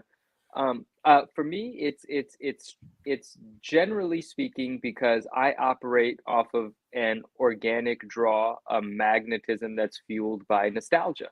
And I have no emotional or nostalgic connection. Well, I don't have a memory of something that just came out. It just came out, you know? But if I have an emotional memory, nostalgia, associated with the item, that's the space that I live. That's what I collect. That's what I hunt, the highest grade of my personal nostalgia. Anything new just feels like consumerism to me. I'm not a collector of buying stuff a company puts out. I don't care. Even if it looks good, there is an exception. Every now and then something will come out, it looks good, I'll buy it. But I don't have an emotional connection. It never feels amazing owning it. It doesn't even matter. You know, like if I like the look of something, I'll just look it up on Google every now and then and say I like the look of it, you know, or if my friend buys it, post it on their Instagram page, I get to celebrate it there. I get to hit like and be like, man, that looks dope. But I don't feel a need to have it. Like, who cares? There's a lot of good looking stuff. I don't need to buy it all. So I don't have an emotional connection is the answer. See, and in me, I actually don't collect too many comics, but when I do, it's usually Wolverine and it's usually Adam Kubert or Andy Kubert, because Andy Kubert's done some stuff too. The Kuberts are just amazing altogether. I mean, if you know anything about Andy and Adam Kubert, a lot of older Marvel card art, Andy did a lot of that 90s stuff and all that stuff. And then Adam does a lot of the newer stuff. And I don't know where Andy is today, but I see more Adam stuff than Andy stuff now. But maybe you can talk a little bit more to that there, West Coast, Dave. But I didn't really know, because I confused them at first, right? Yeah. Because they're easily confused sometimes, because there are some that actually are supposed to be marked Andy and they're Adam. Oh, really? I've seen it before. I didn't know that. There's it's the Wolverine 75th issue. Mm-hmm. Okay. The Wolverine 75th issue, that Wolverine hologram that's on there. Yeah, of course. Who do you think did it? God, is it the one where he's kind of like going Yes. forward? I don't remember. I would assume it was Adam, but I guess it was Andy. It was Andy. Yeah. See, and a lot of people, they're just kind of, they don't know much about it. And I had to do my research and find out. But there's actually a I don't know if you know this, but there's a 30-year anniversary Marvel X-Men book, and it has a holographic cover on it. I don't know if you know of it. It's a book that has a lot of art from some of the Al Milgrom and Andy Kubert and a lot of those older artists that had done X-Men and Havoc and Nightcrawler and all that stuff. And it's a whole book, and one of those pages is that holographic cover image. That's cool. And it has his name on it and everything. So wow. Yeah. Sorry. That's tangent, maybe? I don't know. No, there's no tangents. This everything is in line for tonight. Everything. I think I'm gonna get going. I'm exhausted. You're Have good. a great night, my man. And Thank you for hanging out. And thank you for inviting me. And Manu, we got something to do tomorrow. Yep. And we got something to do on Sunday. I think we're doing. Are you coming on Sunday? Sit down on Sunday. Who is? You. I need a break, man. We got something going on tomorrow. I'll change the thumbnail then. Oh gosh. Oh man. He already committed you, Manu. No, yeah, I didn't even know. No, I'm taking Sunday off. But okay, tomorrow, that's fine. That's fine. You know, we got. Yeah, we're working. Yeah. All right. Josh, thank you so much. Thank you, Dave, for joining us. Appreciate it. Yeah, and everybody in the chat, don't forget, follow this guy, and this guy. Follow this guy right here. Follow Dave. Follow Dave. All right, you guys, enjoy the rest of your night, and hopefully I win this Spider-Man. Okay, buddy. All right, bye. See you later. West Coast Avengers. I love him. I love it. Oh my goodness. Yeah. I didn't know I was supposed to do something with him on Sunday. Oh, dang. You learn something every day. I mean, right? We were just talking about this. You learn something every day. You have no idea where I'm supposed to be until 5 minutes prior. Yeah. Oh my gosh. And I was supposed to hook up my mic for tomorrow. I haven't hooked up the mic yet, but that shouldn't take very long. Hooking up a mic. How could that be difficult? Oh, I've had so much like stuff for the past couple of years that I never opened and used. 4 years ago, I was supposed to start a YouTube channel. I never did it. Yeah. But I did buy a bunch of stuff. And so I think it's time to like open some of that stuff up. But for the podcast, I think it's important to use an external mic rather than just this, because it's just audio. So I kind of want to double down on the quality of the sound, which I haven't done anything for sound quality at all. Yeah. But also, that mic is not like a very expensive one. So we'll try it. But if I don't love it, I'm just going to go out and buy something more advanced. Well, I bought, I guess they were saying Yeti mics on Amazon were good and all that stuff. Sure. Yeah. And I bought a generic Yeti is what I would call it. Okay. You bought a not Yeti. Yeah. I paid $50 for it, and it seems to work fine. Seems to work good. No, it's terrific. It's probably terrific. Oh, people are already asking you when you're going to start there, Manu. I think you have a date, don't you? You have a date set. No, it came and went already. I like there's. Oh, you didn't make it. No, I didn't make it. No, I ended up. No, yeah, no. I was a terrible human being. I don't know what to say. I just didn't, I started writing down what the episodes were going to be and what I was going to talk about. And I even set up certain accounts that I needed for the thing. And then it was like a day before I was supposed to actually put something live, but it was also the same weekend of Avenger Con. It was our 1 year anniversary of Spidey Hits. I was headed to Vegas the next day to pick up this comic book, which I didn't pick up, but I did go to Vegas to look at it. Correct. And so I was just like, you know what? I get to do whatever I want. And I don't really want the stress of doing this right now. And I didn't. And that's what happened. And so I have let all of our friends down, and I apologize. But at the same time, I have to remind myself, it's not as though things don't happen. I just now have more time to go on friends' channels and things like that. But and now we've obviously put into effect what Dave and I are going to be doing with the podcast. And since I'm having to be held accountable to Dave, I'm sure that actually will happen. But if I'm only being held accountable to myself, well, I can very easily tell myself, "Oh, that's whatever, Manu. You'll do it next week," and so next week turns into the week after the week after. Now, I definitely still want to do that, and I have to do that. It's not one of those sorts of things that I'm going to actually neglect entirely. I just don't know when I'm going to put the first video up. And the video is only like 7 minutes long. Like, it's a quick one for me to get out of my head. Okay. I just haven't sat down and hit record. Okay. Well, Yeah. I'm excited for it, for sure. Thanks. I'm going to be giving tips and tricks to people, the sort of things that I like to keep a secret. I'm just going to go ahead and unsecret them.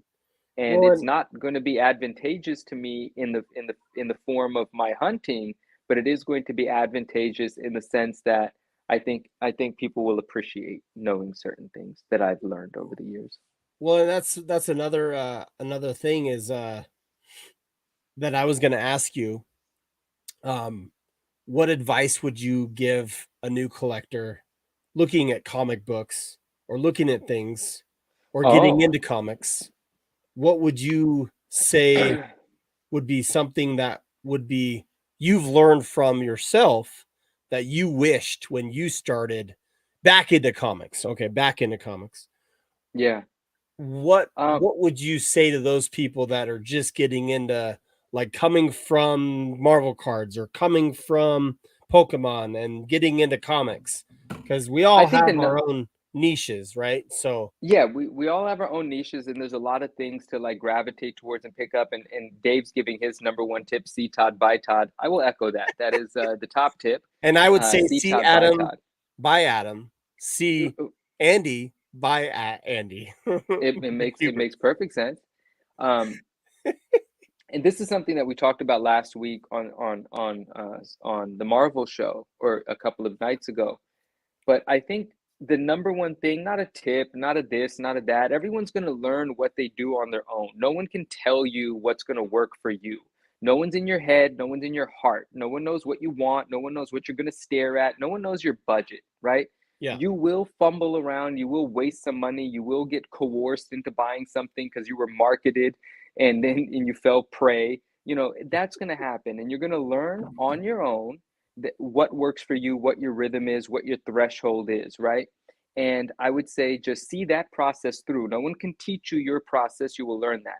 But the thing that I would like to remind anyone new to collecting is you don't need to buy anything. Like, I'm not saying don't buy whatever you want. I'm just saying you have to remember that these are just things, right? The emotion that we feel when we buy something we love or remember, the emotion is magical. It's magical. And when we are able to purchase something that we love that makes us feel great, that's a beautiful thing. But we need to harness the ability to feel complete, feel emotionally satisfied, just knowing that thing we love is out in the world. We don't need to own it. You've said some things before that have resonated with me. Mm-hmm. I don't know if I've shared this with you. No, I don't think but so. You would rather buy 10 raw books of a one book. I'm just giving you a scenario. 10 raw books than the graded copy. You could buy the graded copy, probably save you some money, maybe. But at the time, in this moment, you'd rather pick up 10 raw books and get that 9.8 yourself and have that accomplishment. And how much more does that 9.8 mean to you? Yeah. Getting it raw, right? Doing your own grading of it. Yeah. Yeah. And I that resonates with me, Manu, and I totally get that.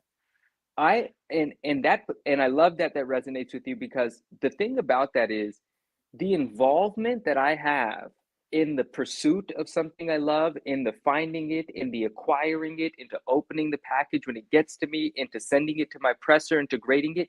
The more times that I engage with the item, the more that item is mine.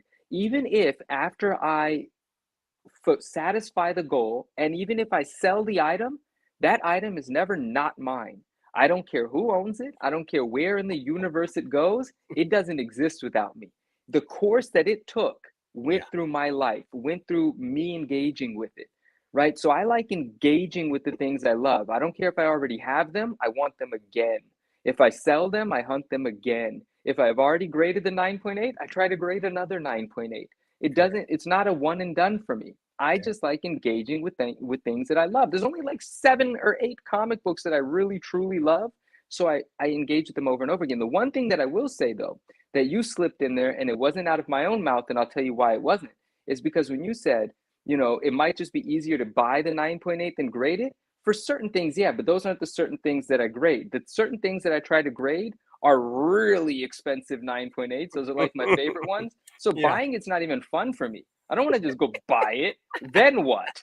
I want to have massive equity in it. Like if the thing's worth, if it's worth like 10 grand, I want to be in it for 1,000. I do that with my Marvel cards all the time. Dude, we can't go bankrupt buying a bunch of multi-$1,000 books and just look at them. We can't do that. That is not there's a reason I buy duplicate cards of Wolverine at times, because I in the future have the thought of being able to grade those cards and then either keeping the highest grade or selling the highest grade. I don't know what I would do.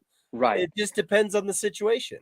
And also, I mean, I like buying 9.8s too, but the time I buy them, there has to be some advantage to why I'm buying it. Maybe I'll give some clear examples. Sometimes it's just extremely undervalued and it's your job to buy it. Sometimes people, old school collectors, they don't really adhere to the newsstand versus direct thing, and they don't understand the price discrepancy. There are certain books where the 9.8 in a newsstand sells for $700 and the direct edition sells for like $150, but someone will list a 9.8 newsstand for the direct edition price. I'm going to buy it.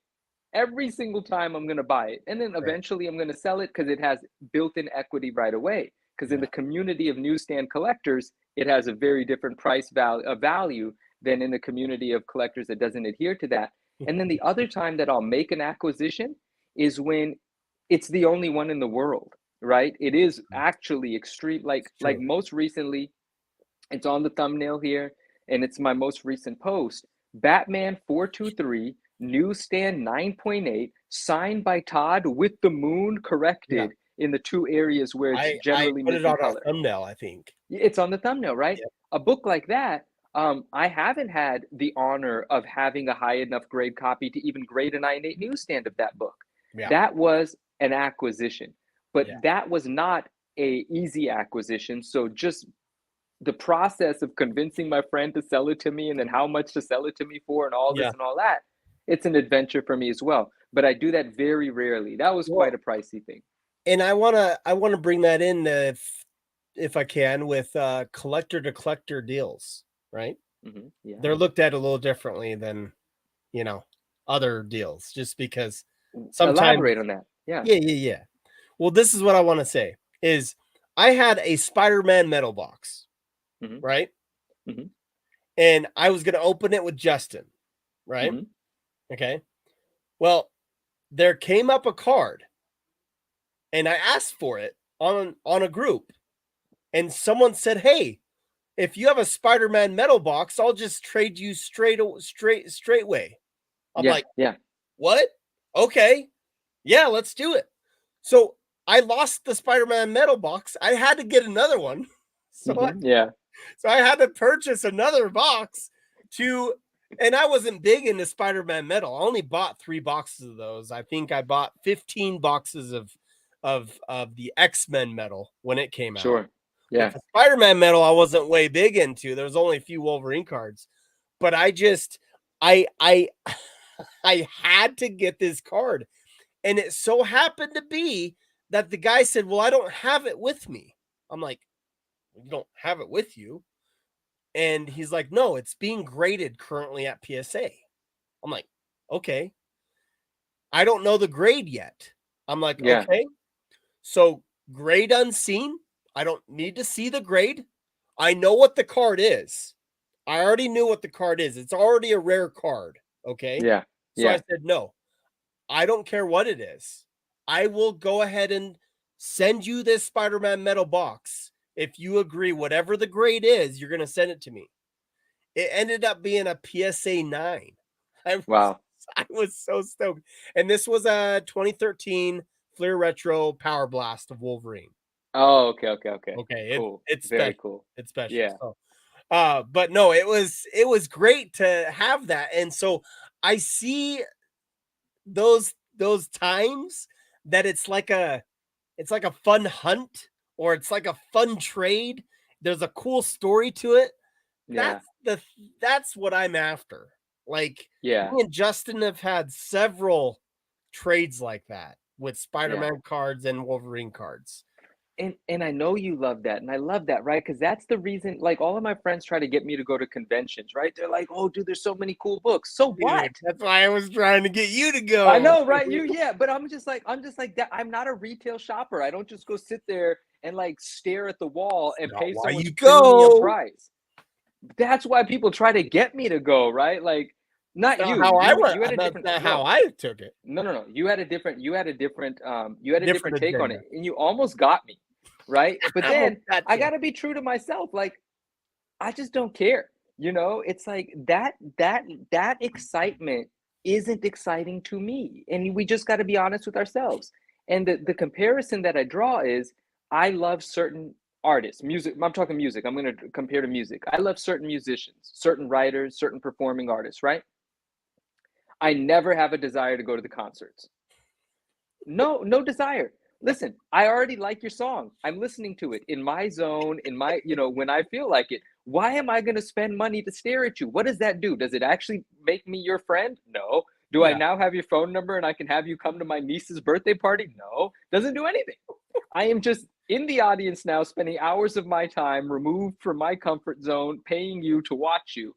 But the thing that I like that you do is the music. Now, loose comparison, because when you engage with a comic book artist, you can at least have that artist sign something for you. And I understand that, but I'm not a huge signature hunter, you know? So there's a lot of elements to going to a con for me that sound more like a pain in the butt than anything else, quite frankly. But then also a little secret. And I know this isn't your style, Joshua, but like, little secret, I love people, but I don't like people. You understand what I'm saying? Like I love people deeply. You I sound like love my my wife. one-on-one.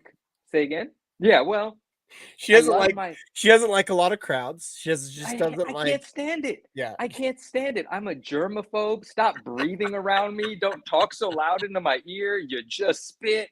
Like I've always been the biggest party pooper ever. And this isn't pandemic stuff. This is, as long as anyone knows me, they know Manu is a party pooper. Don't bring him to your barbecues. Don't ask him to your son's birthday party. He's just going to have a scowl on his face and he's going to be on his phone in the corner. People think I'm a social butterfly. I'm really an introvert. It's interesting, because I have the ability to communicate with someone from all walks of life, right? We can engage in a passionate, meaningful conversation at the drop of a dime. I don't care who you are, where you are, we're going to be able to lock in. But that gives the illusion to someone that doesn't know me so well that I must also be super socially, maybe I'm that kind of person. I'm really not. My favorite plan is the canceled plan, period. I don't want to go anywhere. So, and then the other thing that's really makes it really difficult to sell me on something like San Diego Comic-Con, a not so popular opinion, is I hate warm weather and I dislike the sun. I know everyone likes a nice sunny day. I'm a vampire, though, don't you? I live in California, but California has a nice balance of things. But I'm very much like a vampire. I come. Yeah, my creative juices come to life once the sun sets. And this actually, currently, the time of the year that we're in right now is my least favorite, because the sun doesn't set until 9 o'clock. Yeah. I like when the sun sets at like 6 p.m. because I'm creatively rocking and rolling. And then by 10 p.m., I'm asleep and I wake up at 4 a.m. And then when you wake up at 4 a.m., you have several hours of darkness still. Do you have windows on your house? Interestingly enough, I do. And certain rooms in my house, I've manipulated into complete blackness, Okay. like the room that I'm in at this very moment. But there's a living room in this house that has like super high ceilings with this huge triangle that lets all of the sunlight in. And there's not, I've even tinted it, There's but I nothing can't to do do. anything. Nothing. So for about 3 hours out of the day, I do not enter that area of my when the Well, sun is beaming through it. What's funny is we moved into this house in 2011, right? I've been in this house for quite some time. Okay. And when we moved in, you know what they called it? Before we moved What? in, they had a nickname for our house. It was called the Glass House. Oh gosh. And I'm like, why is it called the Glass House? They Big did windows not everywhere. have shades, like, you know, the blinds. They No did not have way. any blinds on any of their windows. And I was just like, well, what happened? Like, I mean, would they walk around? And they had this weird, like halfway down the window, they had this weird, like coating of frost, right? Okay. And where, like, if they were naked or something, you wouldn't see anything. But that's it. But that's it. So they didn't have anything. So when the first thing we did was we painted all the walls brownish, kind of like your room. So all the walls were painted, okay? And then we put blinds everywhere. And then all of our blinds are shut during the day. Like, Yeah. we're dark. Yeah. We're dark people too. I mean, that's just Nothing what wrong works with for me. that. No, there's nothing wrong with it. It has been difficult on relationships though, right? Because most normal people, they like a warm, oh, it's a nice day, let's go out. And my whole thing is, let's wait till the sun sets. But that's the complete opposite of what the person I'm in a relationship generally wants. You know, Okay. she wants to go to the beach at noon. And I'm like, why don't we have dinner at 7:30 looking out at the beach? How's that?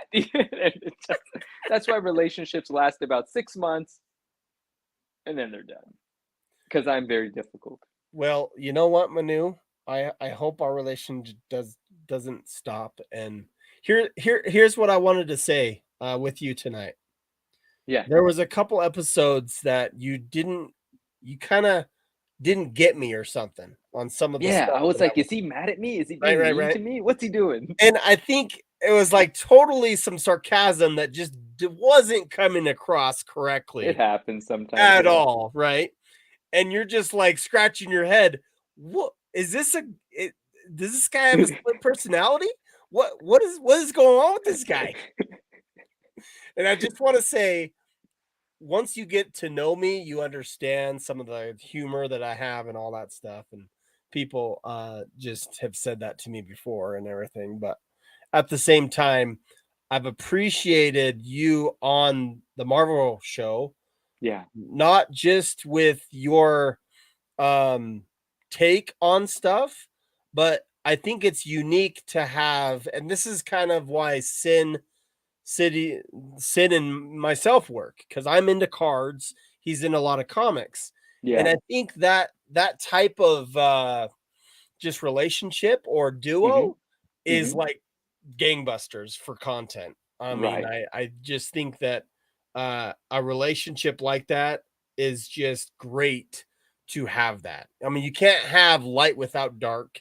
You can't have something without another take on it, right? If it was just oh hey, we're just gonna do this and this and this the same time and talk about this and agree all the time, you kind of wouldn't get anywhere, right? I'm so with you. It's the agreeing with everything that drives me nuts. I cannot be in an environment where everyone's just like agreeing with what everyone's doing. Like, how does that? Then I only need to listen to one of you then. If all of you are saying the same exact thing and all love everything, well, then I don't need 10 of you, do I? Well, and I didn't mean for this to blow up as it did somewhat, was the whole gatekeeping episode that I had. Like, oh yeah. I didn't mean for that, but I wanted to talk about it to give education to some of those that were trying to get into the Marvel card community that specifically I feel got shunned away too quick. Because if you really had conversations with these people, and there was a few guys that messaged me because I actually kept on messaging them and questioning them what they were doing, and I gave them input and I gave them things to do. Okay. And they're like, you know what? Without you, I would have left the Marvel card community. I wouldn't have started collecting cards again. Like, it was kind of fresh. It was refreshing to hear that I'm all about different opinions. Yeah. But me myself, I try to stay positive all the time. But Yeah, you do. Yeah. I will talk about other things that could come up controversial, to a point. And that's And kind you're of gonna go ahead. Oh, no, and you're gonna address it from a point of love. I wanna piggyback on something Marvelous Pax is saying here, and in private, I have told him this. But he says, he's saying here, I wish my disagreement wasn't always looked at as negative. My friend, I'm gonna say this to you again. It's not your opinion, it's your delivery. Yeah. And I don't know how I don't, I'm not gonna take an example and take apart the example or anything like that here. We could do that in private. But we talked about this at the top of the show. You and I talked about this, right? Yeah. And we talked about differences are necessary. Yeah. But there's a way to deliver the difference without alienating yourself as a bad guy or making someone feel offended. And if that's not a skill set that you have, or if the artistry that it might require to say something disagreeable in a pleasant way isn't something you've honed yet, just hone it. That's all it is, because your opinion super matters. He said, it was just a meme, guys, hit me up. It's not just, my friend, it's not just a meme. The week before that, we were disagreeing about something else. And the week before that, it's something else.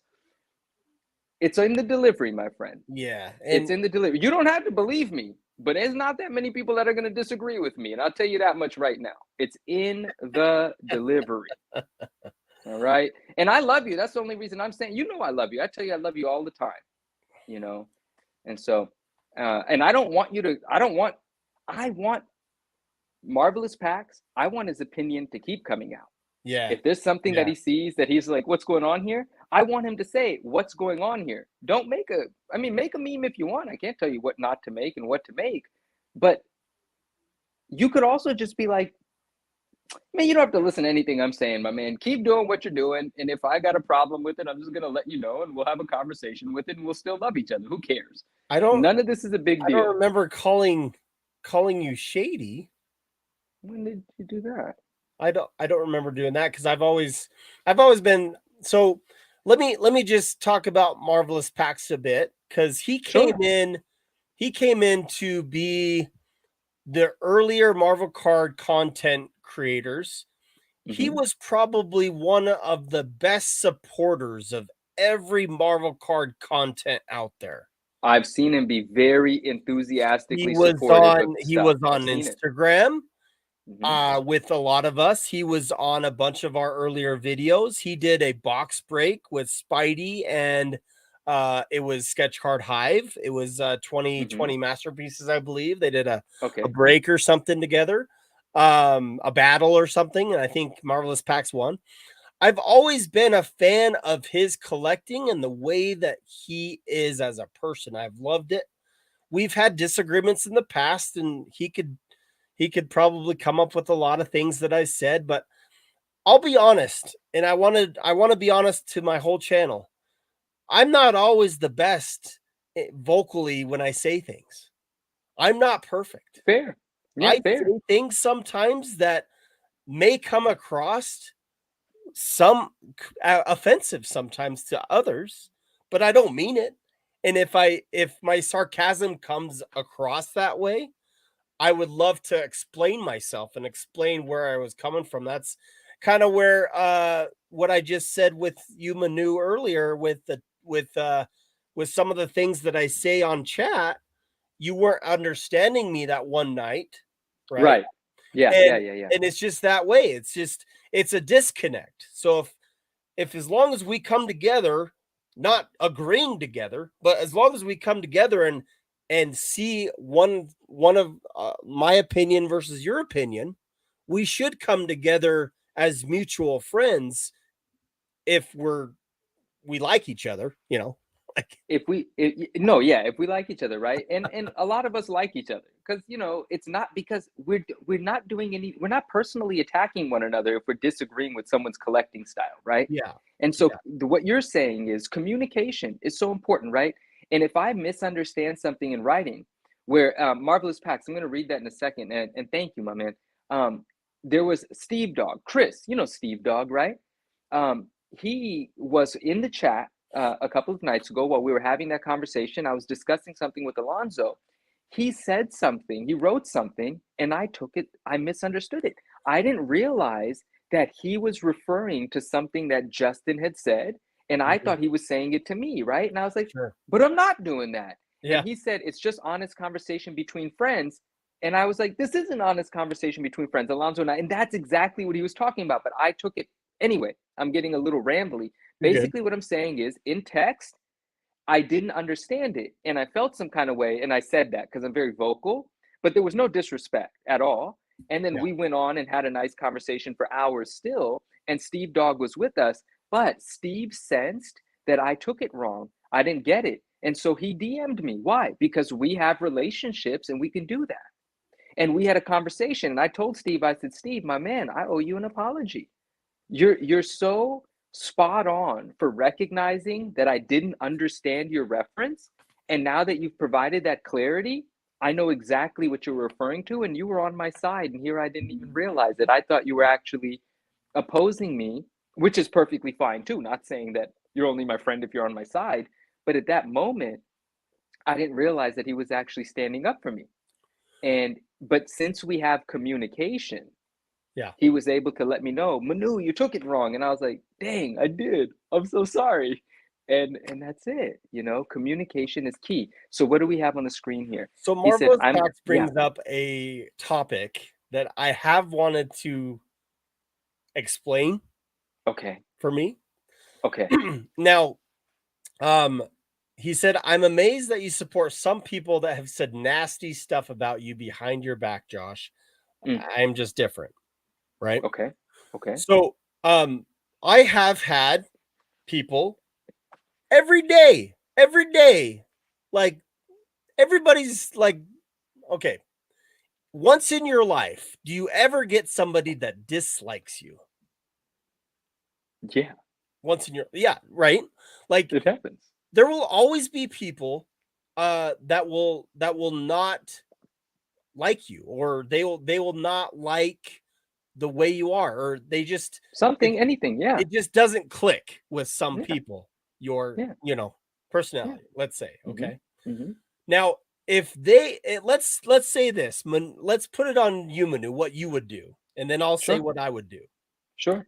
If someone did something, said something behind your back, you knew they didn't like you, they said something, right?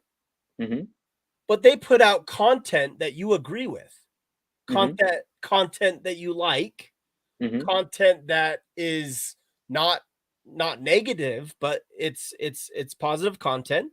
Do you support the content? You and I probably aren't going to agree here. I absolutely do not support the content. If someone has disrespected me as a person, that person means zero to me, and I will never support them. I don't care what they do, what they have, or anything. Sure. So I'm going to be the Justin of this part of it. Sure. Yeah. I fully believe that once someone does something, they can redeem themselves. But once someone's done something, they've shown you what they're capable of. That's true too. You could totally that way, and that's where our differences are okay. Oh, you're just keeping your enemies closer. Oh, you're just keeping your enemies close. Well, here's the deal. This is how I look at it. I always support Marvel content, Marvel cards, comics, or anything like that. That's positive stuff. But I always support respect and integrity is more important than the stuff. And if someone has lost integrity in my eyes, and if someone has disrespected me, I don't care about the stuff, man. Well, I don't care about it. I'm energy guy. Okay, well let's put a spin on it then. Okay. This person is loved by a lot of the community. Okay. Now, would you say something negative about somebody that has said something negative about you? No, that's perpetuating negativity. I Okay. remove Okay. it from my life. I All don't right. engage with it. Great. Well, that's what I've done too. I've removed it, but there has been times that I've mentioned things about them and I've supported them. Now, I don't think a lot of people, there's just been a couple people. That's it. Mm-hmm. Sure. Couple, and what I call it is third graders in the playground. There's a couple third graders in the playground that don't play nice, that don't want to play with me. I'm Okay. okay with that. I'll Yeah. stay with my group. I'll stay with my community and the people that I get along with and everything like that. But I'm not going to diswelcome. I'm not going to not welcome them if they want to come in. Sure. But I probably won't go as far as, I guess, I don't know. I feel there's a line where I probably won't outwardly say, "Hey, this is great stuff," or anything like that, because it's just a weird situation. So I want to try to just focus on what I do in the community and what I want to share with the community and what I want to do jointly with people. And because I feel positivity will win, hands down. If someone is negative Mm-hmm. and you're putting out all this positive content, in the end, what's going to win? It's likely the positivity will have longevity. Sure. And negativity will fall to the wayside. Sure. And that's all I want to say about it is I have personal I guess beliefs with my religion that I feel are pretty sturdy in my faith. And so I take that with the world, and whether someone disagrees or agrees, it doesn't really matter, because at the end of the day, I want to give them whatever respect they deserve, but I'll never disrespect them, even if they disrespect me. It speaks volumes of you. It talks a lot of positive about you. Like a couple of things that I can observe from you being that individual is, one, it shows that you're super well adjusted and comfortable in your own skin, right? Like if somebody has an opinion on you, it's really not your business. You really don't care. and that's really powerful, because that allows your positivity to not be broken, to not be disrupted, and you get to be the positive force in the life of your family and friends without interruption. Because when somebody is speaking negatively of you, they're hoping that they're breaking you down. Yeah. What they want is to know that they've ruined your day, right? You ain't gonna let that happen. No. That's actually super victorious. Well, You're at the end probably of the pissing day, them off. well, at the end of the day, I feel sorry for them if they feel that way. But that's amazing. That shows how secure you are Yeah. in your own life, your path, your goodness, your heart, your kindness, your objective, your mission. Powerful stuff. And I do want to give props to some people that have supported me and we've had good conversations about this just in the hobby. Sometimes you just have a down week or a down day in the hobby. Sometimes you have ups and downs in the hobby, and sometimes talking about those things with people you trust, it helps a lot. And shout out to Justin. Okay, Spidey Hits. We actually had earlier conversations back in 2021 before we even started doing a lot of Marvel card content. We probably talked on the phone for 2 hours about just like faith and just everything about that, like life, and it wasn't even about cards. And then I really truly have leaned on him every once in a while just on what his opinion, because I totally respect his opinion, and he's been great, great friend. So amazing human being, great friend indeed. And so some of the stuff that I really do I try to do on a day-to-day, I sometimes forget. And so talking to people like Justin, it totally reminds me, okay, what the heck am I thinking? This is how I should go about it, type of thing. Yeah. So. Yeah. But I totally respect your idea and the fact that, if someone is hateful towards you, just remove yourself. Yeah, and to each his own, right? Like, you know yourself and I know myself. What I need to do in my life to keep my energy balanced is what I need to do. It My advice to myself is not advice to anyone else, and vice versa. What'd you say? You said I love people, but I don't like people. I love people, but I do not like people, man. I love that. My goodness. That's a good saying right there. Look, if you want me to like you, we cannot become super close, because as soon as I get to know you, I know I'm not going to like you no more. As soon as I find out what actually makes you tick as a human, I'm going to have so many issues with you, man. And I say that jokingly. I say that because it's funny to say, but yeah, there's a lot of truth to that. I have hundreds and hundreds and hundreds of friends, right? People that can reach out to me and we can have a robust conversation. But there are very, very few people whose living room I want to sit in, right? Right. There's just this other thing that it's just, you know what it is, and I've talked to Dave about this. I get drained really easily. I'm just going to be honest, right? Because I'm empathetic. And what I use as a defense mechanism is sort of like a coldness, right? Because when I can feel what's troubling a friend of mine or someone who I care about, and it's very easy for me to care about someone. Really, all I need to have to care about someone is I need to know them on any level, right? If I know someone on any level and I know they're hurting, how am I supposed to feel good about that?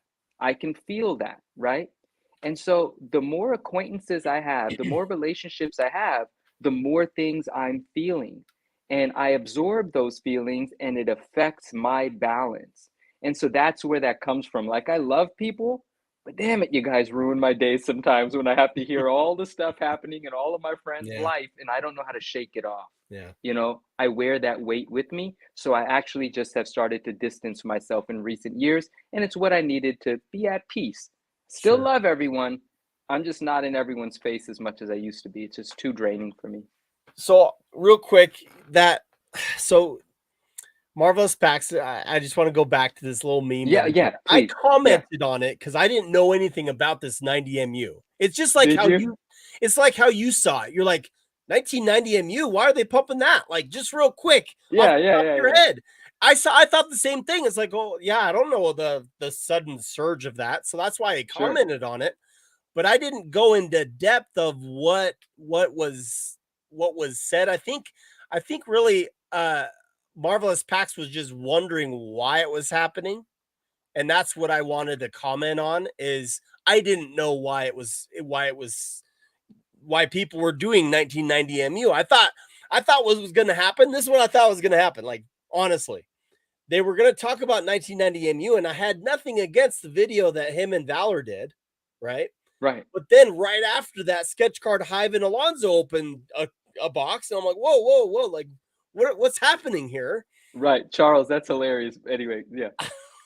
That but no, carry on. So then you saw Sketch Card's video with Alonzo. Yeah. But I just didn't know what was happening. And so I thought maybe my guess was this. I thought there was going to be some sort of like original art come out or something that they wanted to give a little bit of context to or something. Okay. I thought it was happening, but the more I kind of dove into Justin's video and watched it just a couple times or parts of it, I kind of realized, okay, he's just going in, diving into another Marvel set, and explaining some of it. Maybe that's just their whole point of it. So I was okay with that. So, but I didn't get the whole meme thing and all that. I just didn't look into that. Sometimes when people do things on Instagram, I'll comment my 2 cents, but I won't dive into what's going on. Here's how simple it was for me. I didn't need to know what was happening. It didn't really matter to me. Here's how simple it was. Yeah. I didn't know that Fausto and Sketch had a video. I mean, Fausto and Alonzo had a video. I didn't know. I just knew that Justin had a video, right? And I watched a good portion of the video, but I didn't watch the entire thing simply because like I know a lot about that set already and I had other stuff I was doing, right? But I watched it, you know? Yeah. And so that was that. I didn't know there was other 90MU content. And then like on Instagram, I saw that meme. Before anyone brought it to my attention, I saw the meme. And I saw that it was for Marvelous Packs, and I saw the meme. And now look, memes are sometimes subliminal jokes. Sometimes they're hinting at something. They may go over your head. They may not. I don't know. Sure. But here's how simple it was. I was like, wait, Justin just made a 90MU video. This is obviously a meme. Memes usually have some dark truth to them or some dark comedy, some sarcasm. And it was very simple for me. I'm not going to support this meme. My guy just made a video. This is talking about, I didn't need to know what else had happened. I knew there was a correlation. And that's enough for me not to engage with it. See, that's just my principle, right? And then I didn't know it was a thing. That was a personal decision I made. I had no idea about anything else. And then I was on the phone with a friend and they brought up the 90MU thing. I'm like, what 90MU thing? They're like, well, you know, there's like, there's YouTube content being made about it and certain people are making memes. I was like, the meme Marvelous Packs made? Like, what, like, tell me more. Like, who else made content? I didn't know, right? And then I just started to educate myself about who had made content. But look, I didn't think any of it was very like, you know, it wasn't super troubling or super dramatic, but the fact that it's kind of vague and subliminal and unclear, and then you go in the comment section and it's like friends of ours, like, you know, like engaging with this meme, but I don't know what the energy of the meme is, right? So if that's the whole thing about not being super direct, you don't know if someone's trying to be funny, bad, negative. You don't. I like a direct, clear communication. Well, know? I honestly just said I don't know the push of this 90MU. I don't know the whole reason why 90MU suddenly, right? What does this mean? Hold on. Marvelous Pack says it was just my attempt at a pancake. And what's a pan? Like what? What would Pancake Analytics actually does memes that are like that with The Simpsons for different things. Yeah. And so I think he was doing a take from Pancake Analytics as a joke. Well, look, man, it's this simple. Everyone knows memes are designed to take a shot at something. All right. Yeah. They're always that way. You can't be like, it's just a meme. Well, we all know what meme culture is. Yeah. And when you're not clear about what the point is you're making, you're letting everyone get in their feelings, right? I wasn't in my feelings because I didn't make any 90MU content. So the meme's not about me. But the only person I knew that made any 90MU content was Justin. And I was like, oh, man, what the heck? I can't hit like on this. Charles is funny because like he's always been like, can't we just all get along? Like, because I love Charles. Can't we all just pump stuff, man? Charles, what's funny is Charles, before PMGs were even a thing, he was pumping those suckers. Before PMGs became even a thing. Man, Charles has these fake accounts of him that are still pumping stuff under his name.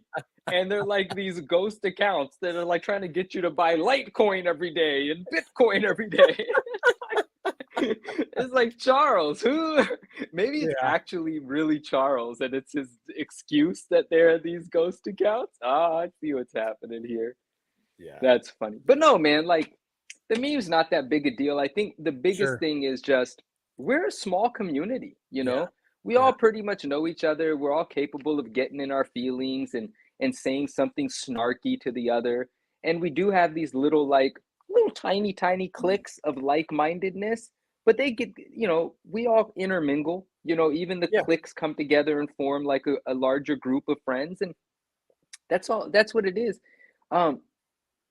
Memes just get confusing sometimes. No one really knows what's happening, right? And like we have, I know Pancake Analytics does a lot of analysis on price action and so on and so forth. Now, I haven't done a deep dive into any of his content or any of his research or studies, but I'm pretty sure he's going to be on the Marvel show with us this coming episode. So he actually just, and this is possibility why he's actually the last couple weeks made some really good content about market analysis and trading cards with Marvel intertwined with comics. Like the last video that he made Yeah. was a really great video. I watched it today. Interesting. No, I mean, let's stir up some controversy. Why not, right? Like there are certain why not? It's just it doesn't bother me. No, I mean, there are certain accounts when I was like trying to figure out the lay of the land, there were certain things that rubbed me the wrong way from the beginning. I already knew like, oh, there's something else happening here, right? Like actually tonight for the first time, I'm not going to throw anyone under the bus, but collectively we all here know that there was or were more than one card accounts that were just designed to show off ultra expensive modern cards. There wasn't any real love there. It wasn't even the owner of the cards showing the cards. It was like Sure. young, attractive, like, Yeah. people. And it's like, pardon my language. No, actually, I won't say it. Get the F out of here with that bullshit. Oh, damn it. I said one of them. I didn't mean to. Sorry. I like, get out of here with that. That's so easy to see through. There was nothing genuine there. There was nothing sincere there. There was no actual effort to connect with the collecting community, but there was the desire to get the collecting community on their side to continue hyping up whatever Sure. disingenuous, cold brand they were trying to put Yeah. together, right? Those sorts of accounts I was against from the beginning, but I wasn't against the people because the people reached out to me and I spoke to the people and I was like, guys, you're going to learn the hard way that no one actually loves you, okay? Because you haven't earned anyone's love. No one knows who owns the cards. All you're doing is showing off what you think is the pissing contest winner, and you're hoping that we clap for you.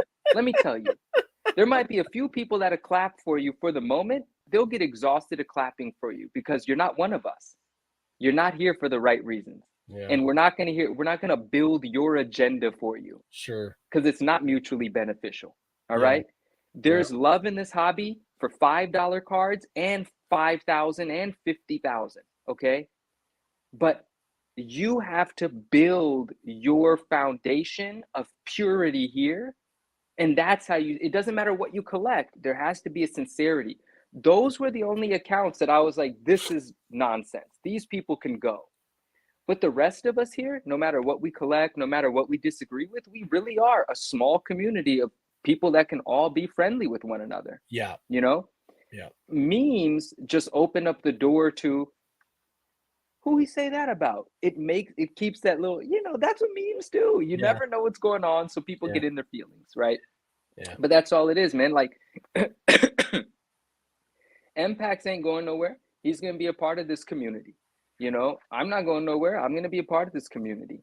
And I think as long as we can communicate openly, we can have our disagreements and still be brothers and sisters. Well, and that's my whole philosophy myself. If those that don't know, is I want this to grow.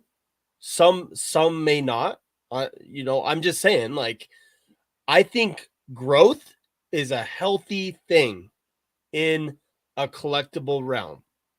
Yeah. The more people you get, obviously, the rarer sometimes things get. Right? Yeah, more people are owning them now, right? Taking them off of the market. Exactly. So what I'm just saying is, I'm not against prices going up on Marvel cards. Do I like buying really expensive Wolverine cards? No. Do I buy expensive Wolverine cards? Yes, because all my other stuff goes up. So I'll sell that stuff and then get the Wolverine card. And so sometimes I just don't understand if someone says, hey, you're a sports guy, you're not welcome here. Man, see, I get what people are saying, but I don't agree with that. I'm with you. I don't agree with that. And I get what people are saying. Like the people that have been quietly in the Marvel card community without competition, they're like, man, don't come over here with that hustle bustle flipper mentality. You're shaking stuff up. This isn't how it's supposed to feel here. And they're losing a grip of what they've gotten used to. But you know what? It is what it is, right? When something gets more popular, you're going to have all kinds of things come into that market, and it's going to make you uncomfortable because you were used to it one way. Yes. But that's not how growth happens. Growing pains, it gets uncomfortable. And Things it's have actually to the change. evolution of the collecting that's It happening. is. It gets more interesting. You have to be more careful. There's more dynamics at play. And here's the thing, and I actually talked about this with MPAX before too, because he said something to me insightful. We were having a conversation in private, and he goes, man, you know how many people left collecting during the pandemic? They came in, and I was hoping they would stay, and then there was price manipulation, and people lost their shirt on this and on that, and then they left. And I said, well, there's another way to look at this too. Those people were meant to leave. Yeah. They weren't here for the right reasons anyway. The same thing that attracted them to the hobby, the price action and all of the talking and all of the headlines, is the same thing that smacked them in the face on their way out. Sure. They weren't here because of the cards. They were here because of the excitement. And when it got a little quiet, so did they. And that's what's so interesting about some of the facts that Pancake Analytics puts out. Okay. Because you can see the growth and the change that Marvel Cards is actually now gaining a realistic growth instead of a superficial growth. Right. And because of that, we're seeing more and more collectors coming in, and that's probably why we're seeing the growth of that, because we're seeing the true collecting growth. And that's our whole goal of these little podcasts and these things, is to educate, and to show our opinions and to help the community grow.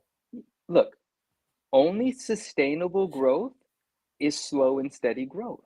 Okay. Now I'll compare this to a lot of things. This is lower left, upper right, right? Yeah. Okay. The hobby over time will get bigger and bigger and bigger, but it's going to look like this, right? Sure. Over time, the baseline will get better, but we're going to have turbulence. Spikes are exciting, but spikes crash just as enthusiastically as they go up, right?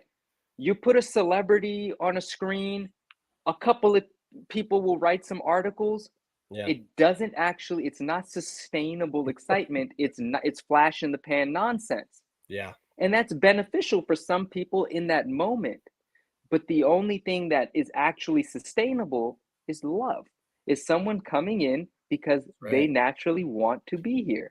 So for every 1,000 people that a spike brings in, maybe only 50 of them stay.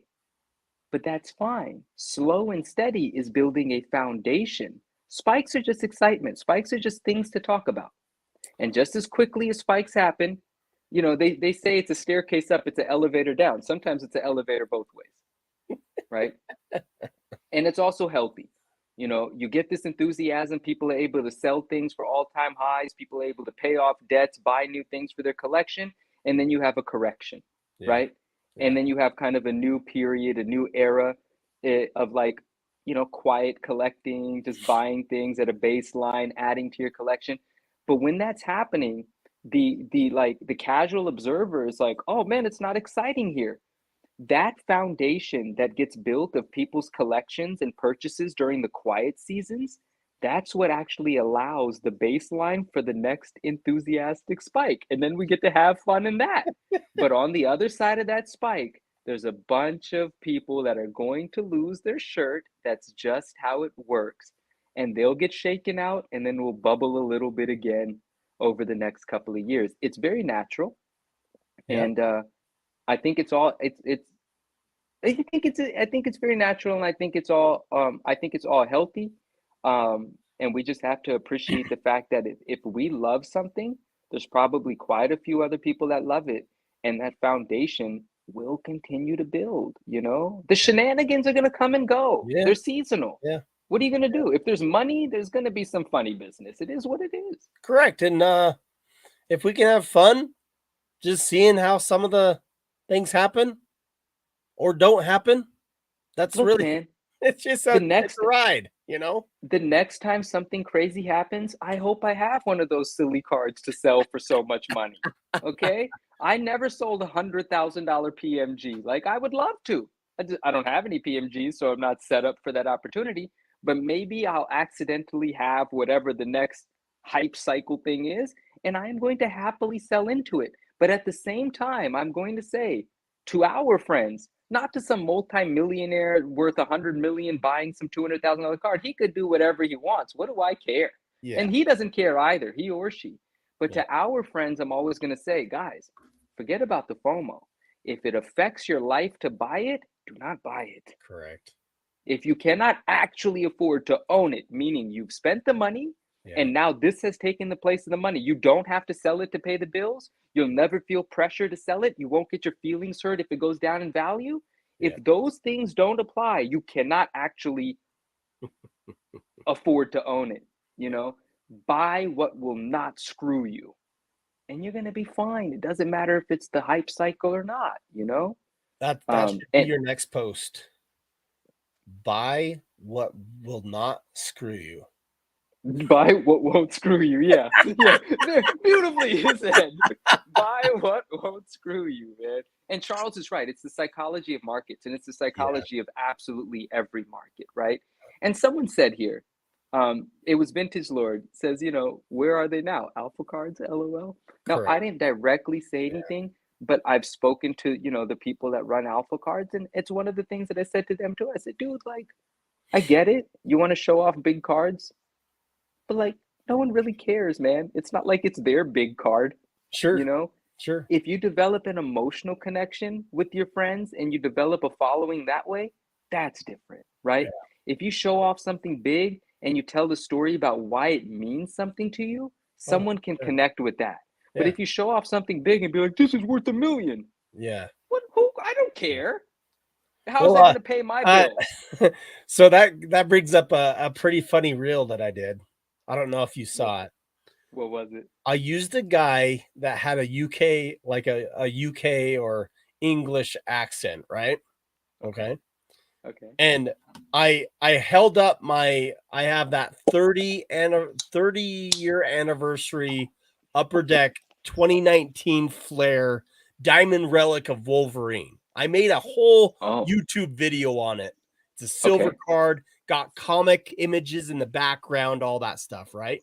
Okay. I did an you'll have to find the Instagram reel. Maybe I'll put it back up on my story. Just so excuse me. Mm-hmm. But it was funny because I was making fun of Ken Golden. And some of it's, you know, of his things saying, okay, we have this right here. And it's why this easy is to so make special. fun of Ken Golden, bro. Like, that guy asks for it, but carry on. Yeah. But I made this and it was the most hilarious thing I thought. Yeah. But like, I don't care if that card is $10. I don't care if it's $10,000. That's my card, right? That is my card, and it's my PC. And ever since I found it, I wanted it, and it's just special to me, you know. And that's a good point you make, you know, like some of these things don't matter to him. They just say, oh, he wants a 101, or, you know, he has those 101s of some of those cards and all that. And it's just, he just wants it for the flaunt, for the pride and joy that he has that card. And these are $1 million cards or whatever, like you said. So it's, but you know, it's like, I'd have to be 11 years old for that to mean something to me. Like, oh, that's so cool. Like, I don't care. Sure. I literally don't care what anyone has if I don't feel a connection to the story. I want to know why someone loves it. I don't care. I mean, look, it's cool when something's worth a lot of money, right? But it's cooler. It's cool. It's cool, but it's cooler when I know what it took to acquire it, right? Sure. What went into the hunt. Like, dude, I love stuff worth money, buying and selling it, whatever. But like me, I say this all the time. I'm good at selling. I can sell a lot of stuff, but I want to only engage with things that I love, right?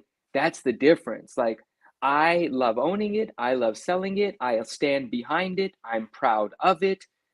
I will always, if someone bought something from me and 2 years later they want to talk to me about that thing, I'm going to be excited to have, oh, I remember when you bought it. You know, I might even buy it back, whatever. Yeah. But when someone is just selling things, that's all they're doing without heart. You know, why is it cool? Because it's expensive. Why is it cool to you? Because it's expensive. Yeah. Where I can't connect. I can't connect. Now, Golden, nothing against Ken. That's Ken's business. Ken's an auction house. Yeah. Every single item he sells, he has to pump. You have to prime each one of those items. Exactly. That's the nature of that business. Yeah. You have to create awareness for an item within a month, and then you have to get the top price for it within a month. Sure. You've got 2 months to burn and churn, or whatever the thing is, right? So he's a marketing machine. Yeah. But it's funny because every time he talks about something, it's always the most important thing in the world. And it's easy to make fun of. But I really enjoy the hustle, you know? Sure. And on our side of the hustle, as long as we have the awareness to not be manipulated, well, then we're safe. Let everyone hustle whatever they want, as long as we're smart enough to know. I don't want to discredit value to things that are valued out there. That there's a lot of things out there that I agree value I would love for value to go up on some things. Like I like value. It's healthy for value to go up on things, right? It's very healthy. The IRS thing, in the tax, you know, endless illegal taxation. I know Justin wouldn't like me saying this probably, so I won't say this on the Marvel show, but I do believe Justin's gonna he's gonna delete my phone number after I say this. I do believe taxes are the biggest scam. Dude, come on, bro. Like, come on, hold on a second. Here, look, hold on. How could you buy something, pay tax, right? And then I sell it and I'm taxed again? What are you talking about? We already pay tax on it. You know, I buy an $80,000 car, I'm paying $8,000 in taxes, right? I sell that car, someone pays me now 40 grand for it because I've owned it for 5 years and it's depreciated, and I'm supposed to pay tax on that? Or the person that now buys the car, when they're registering at DMV, they have to write down how much they paid for the car, and they pay something called use tax, which is the equivalent of state tax in most states if they have it. Dude, it's literally a scam. How can you pay tax on the same thing over and over and over and over again? Are you a salaried employee? No, I'm not. Are you self-employed? I'm self-employed, yeah. Okay. That's why you don't like taxes. You're right. You're absolutely right.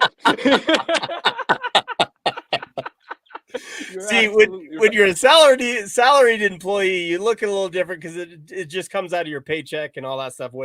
When you are, and I've been on that other fence, right? Just to let you know, Manu, my background, I sold door to door for 5 years prior to. That's where I learned a lot of the sales that I don't do those type of sales now. I do more relationship based sales nowadays. But I'm just saying, like, that spur of the moment buying right as of, that time, I did door to door sales. And so I had to pay my own taxes every year and have the deductions and all that stuff. So I completely understand the whole tax thing for sure. Yeah. And I agree. It's infuriating. And then you know what else I don't like about it? Every year, when I'm not going to get too far into doing taxes because they've become a little complicated, but every single year, the anxiety, like every year, I feel like I'm going to go to jail. Like, why does it make me so scared every year? Like, did I do this right? Is there something I left out? Are they gonna, why does it have to feel that way? It feels like we're avoiding prison every year during tax time. Like, please don't make me go to jail this year. I don't know what it is. And I do and I pay my taxes. And it still feels like I'm trying to avoid some sort of ramification for a mistake on some form somewhere. One of my biggest anxieties every year is April. Hey, and I just want to put this plug in. Myself and Manu are not financial advisors. No, and we're not giving financial advice, and we're not telling you not to pay taxes or No. what you need to do. Okay, just to get that Yeah. disclaimer in there. Dude, yeah. No, exactly. Right.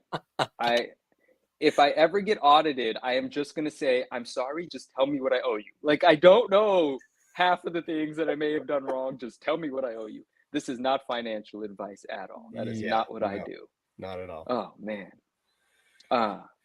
Yes. Dude, well, I probably need to go. My wife is Okay, I know it's late. my Yeah. wife's texting me, and I just gotta. We're coming up on 3 hours. We typically go maybe an hour and a half, 2 hours on the Marvel show, I'm a or yapper. on our Marvel Bros and friends. Right. Right. But because we have someone from the Marvel show, I guess we got to go a little bit longer, and that's what we had to do. I'll tell you what, man. If your wife wasn't texting you, we'd probably have another hour and 15 minutes. Well, here's the deal too: is you're so easy to talk with.